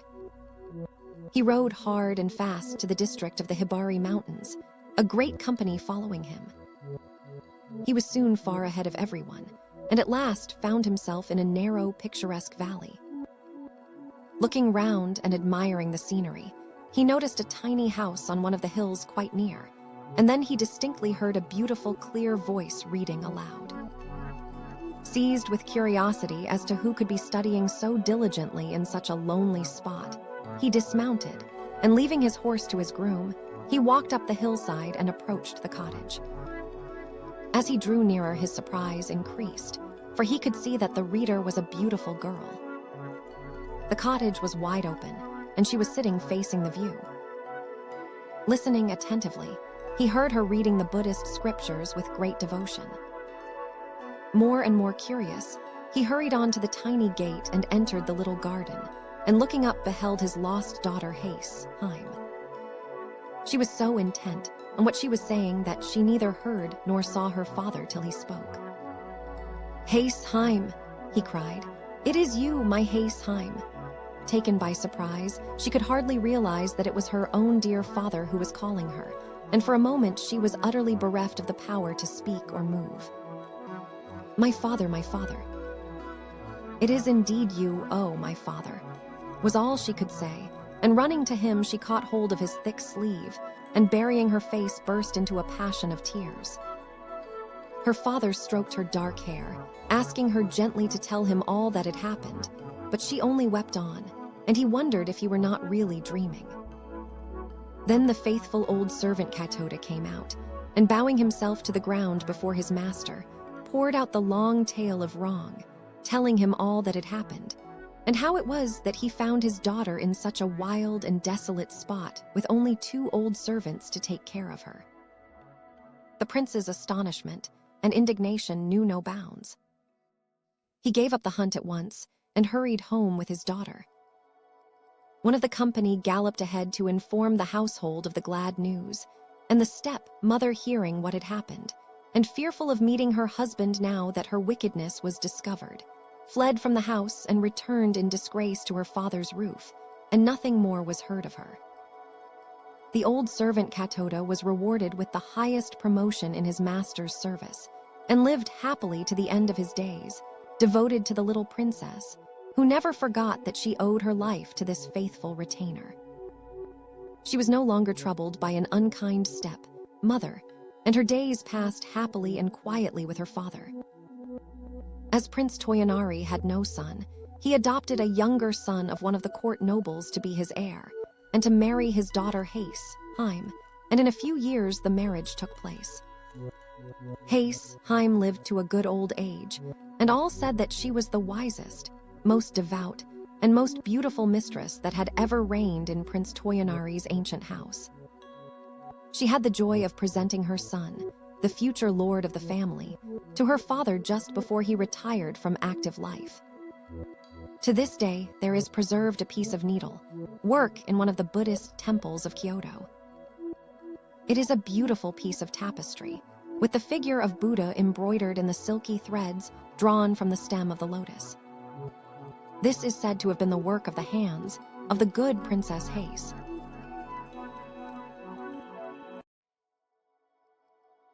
Theodora Ozaki, Japanese Fairy Tales, Chapter 8, The Story of the Man Who Did Not Wish to Die. Long, long ago, there lived a man called Kintaro. His surname meant millionaire, but although he was not so rich as all that, he was still very far removed from being poor. He had inherited a small fortune from his father and lived on this, spending his time carelessly, without any serious thoughts of work, till he was about 32 years of age. One day, without any reason whatsoever, the thought of death and sickness came to him. The idea of falling ill or dying made him very wretched. "I should like to live," he said to himself, "till I am 500 or 600 years old at least, free from all sickness." The ordinary span of a man's life is very short. He wondered whether it were possible, by living simply and frugally henceforth, to prolong his life as long as he wished. He knew there were many stories in ancient history of emperors who had lived 1,000 years, and there was a princess of Yamato, who, it was said, lived to the age of 500. This was the latest story of a very long life record. Kintaro had often heard the tale of the Chinese king named Shiko.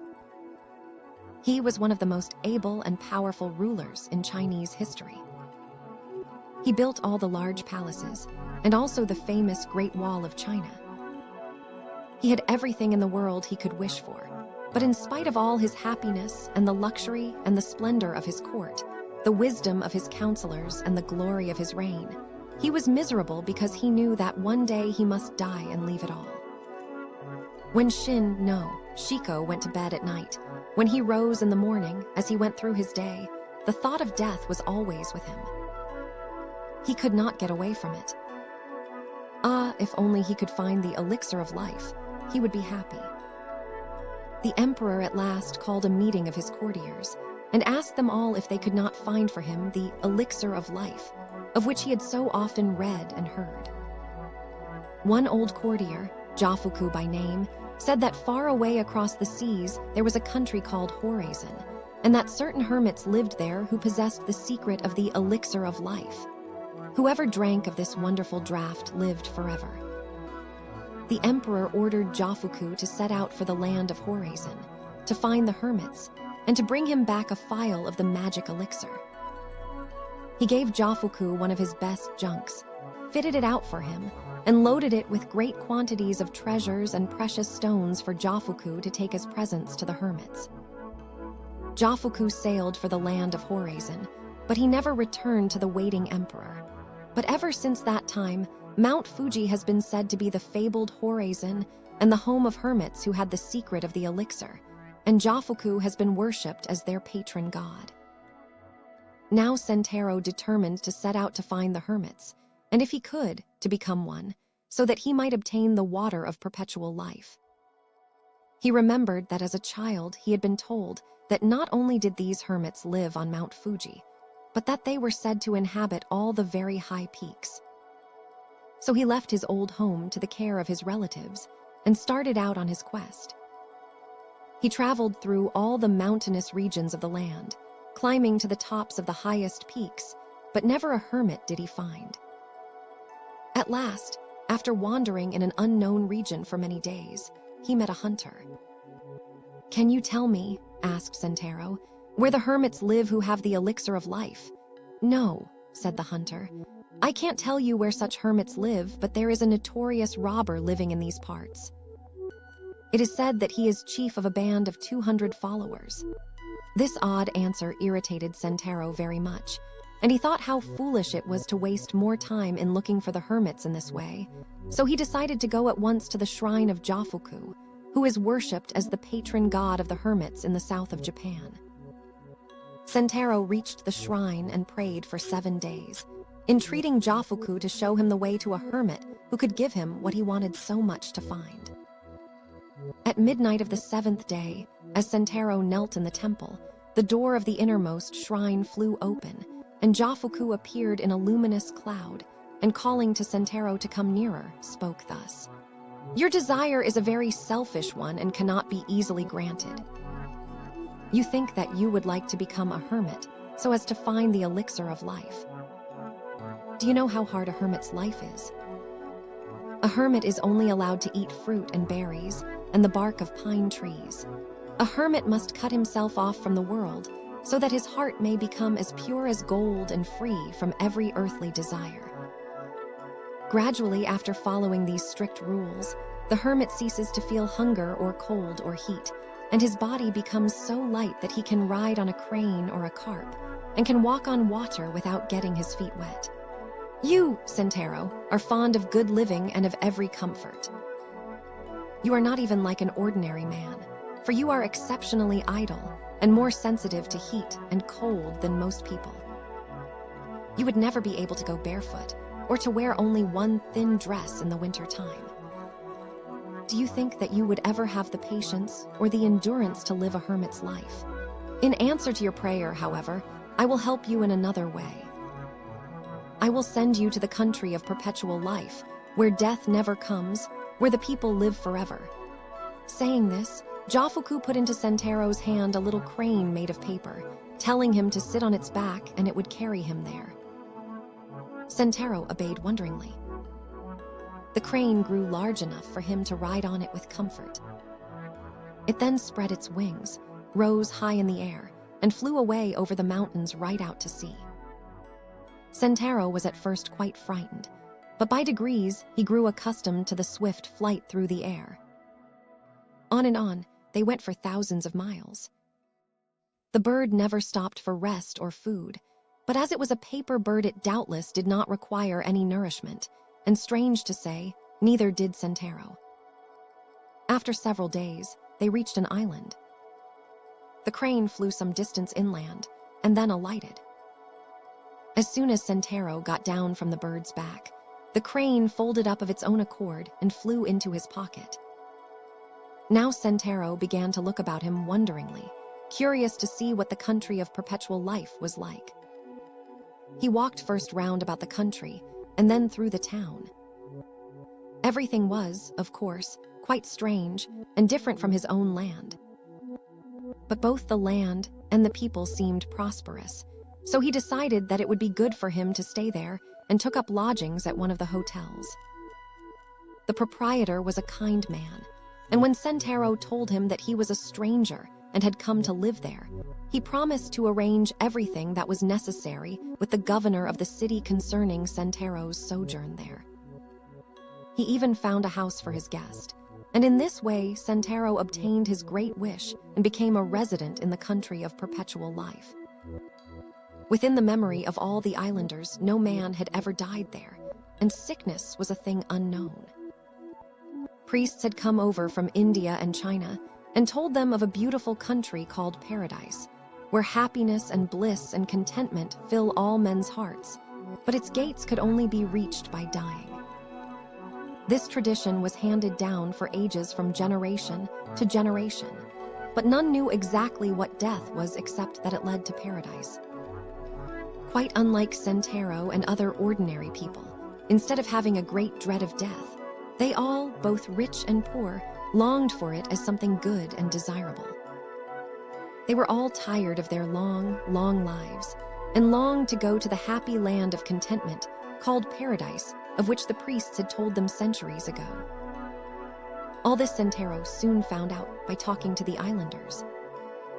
He found himself, according to his ideas, in the land of topsy-turvydom. Everything was upside down.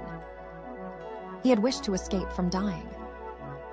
He had come to the land of perpetual life with great relief and joy, only to find that the inhabitants themselves, doomed never to die, would consider it bliss to find death. What he had hitherto considered poison these people ate as good food, and all the things to which he had been accustomed as food they rejected. Whenever any merchants from other countries arrived, the rich people rushed to them eager to buy poisons. These they swallowed eagerly, hoping for death to come so that they might go to paradise. But what were deadly poisons in other lands were without effect in this strange place, and people who swallowed them with the hope of dying only found that in a short time they felt better in health instead of worse. Vainly, they tried to imagine what death could be like. The wealthy would have given all their money and all their goods if they could but shorten their lives to 200 or 300 years even. Without any change to live on forever seemed to this people wearisome and sad. In the chemist shops, there was a drug which was in constant demand, because after using it for 100 years, it was supposed to turn the hair slightly gray and to bring about disorders of the stomach. Kintaro was astonished to find that the poisonous globe fish was served up in restaurants as a delectable dish, and hawkers in the streets went about selling sauces made of Spanish flies. He never saw anyone ill after eating these horrible things, nor did he ever see anyone with as much as a cold. Kintaro was delighted. He said to himself that he would never grow tired of living, and that he considered it profane to wish for death. He was the only happy man on the island. For his part, he wished to live thousands of years and to enjoy life. He set himself up in business, and for the present never even dreamed of going back to his native land. As years went by, however, things did not go as smoothly as at first. He had heavy losses in business, and several times some affairs went wrong with his neighbors. This caused him great annoyance. Time passed like the flight of an arrow for him, for he was busy from morning till night. 300 years went by in this monotonous way, and then at last he began to grow tired of life in this country, and he longed to see his own land and his old home. However long he lived here, life would always be the same, so was it not foolish and wearisome to stay on here forever? Kintaro, in his wish to escape from the country of perpetual life, recollected Jafuku, who had helped him before when he was wishing to escape from death, and he prayed to the saint to bring him back to his own land again. No sooner did he pray than the paper crane popped out of his pocket. Kintaro was amazed to see that it had remained undamaged after all these years. Once more the bird grew and grew till it was large enough for him to mount it. As he did so, the bird spread its wings and flew swiftly out across the sea in the direction of Japan. Such was the willfulness of the man's nature that he looked back and regretted all he had left behind. He tried to stop the bird in vain. The crane held on its way for thousands of miles across the ocean. Then a storm came on, and the wonderful paper crane got damp, crumpled up, and fell into the sea. Kintaro fell with it. Very much frightened at the thought of being drowned, he cried out loudly to Jafuku to save him. He looked round, but there was no ship in sight. He swallowed a quantity of sea water, which only increased his miserable plight. While he was thus struggling to keep himself afloat, he saw a monstrous shark swimming towards him. As it came nearer, it opened its huge mouth ready to devour him. Kintaro was all but paralyzed with fear now that he felt his end so near, and screamed out as loudly as ever he could to Jafuku to come and rescue him. Lo and behold, Kintaro was awakened by his own screams, to find that during his long prayer he had fallen asleep before the shrine, and that all his extraordinary and frightful adventures had been only a wild dream. He was in a cold perspiration with fright and utterly bewildered. Suddenly, a bright light came towards him, and in the light stood a messenger. The messenger held a book in his hand and spoke to Kintaro. "I am sent to you by Jafuku, who in answer to your prayer has permitted you in a dream to see the land of perpetual life. But you grew weary of living there and begged to be allowed to return to your native land so that you might die. Jafuku, so that he might try you, allowed you to drop into the sea and then sent a shark to swallow you up. Your desire for death was not real, for even at that moment you cried out loudly and shouted for help. It is also vain for you to wish to become a hermit or to find the elixir of life. These things are not for such as you. Your life is not austere enough. It is best for you to go back to your paternal home and to live a good and industrious life. Never neglect to keep the anniversaries of your ancestors and make it your duty to provide for your children's future. Thus will you live to a good old age and be happy, but give up the vain desire to escape death, for no man can do that. And by this time you have surely found out that even when selfish desires are granted, they do not bring happiness. In this book I give you there are many precepts good for you to know. If you study them, you will be guided in the way I have pointed out to you. The angel disappeared as soon as he had finished speaking, and Kintaro took the lesson to heart. With the book in his hand, he returned to his old home, and giving up all his old vain wishes, tried to live a good and useful life, and to observe the lessons taught him in the book, and he and his house prospered henceforth.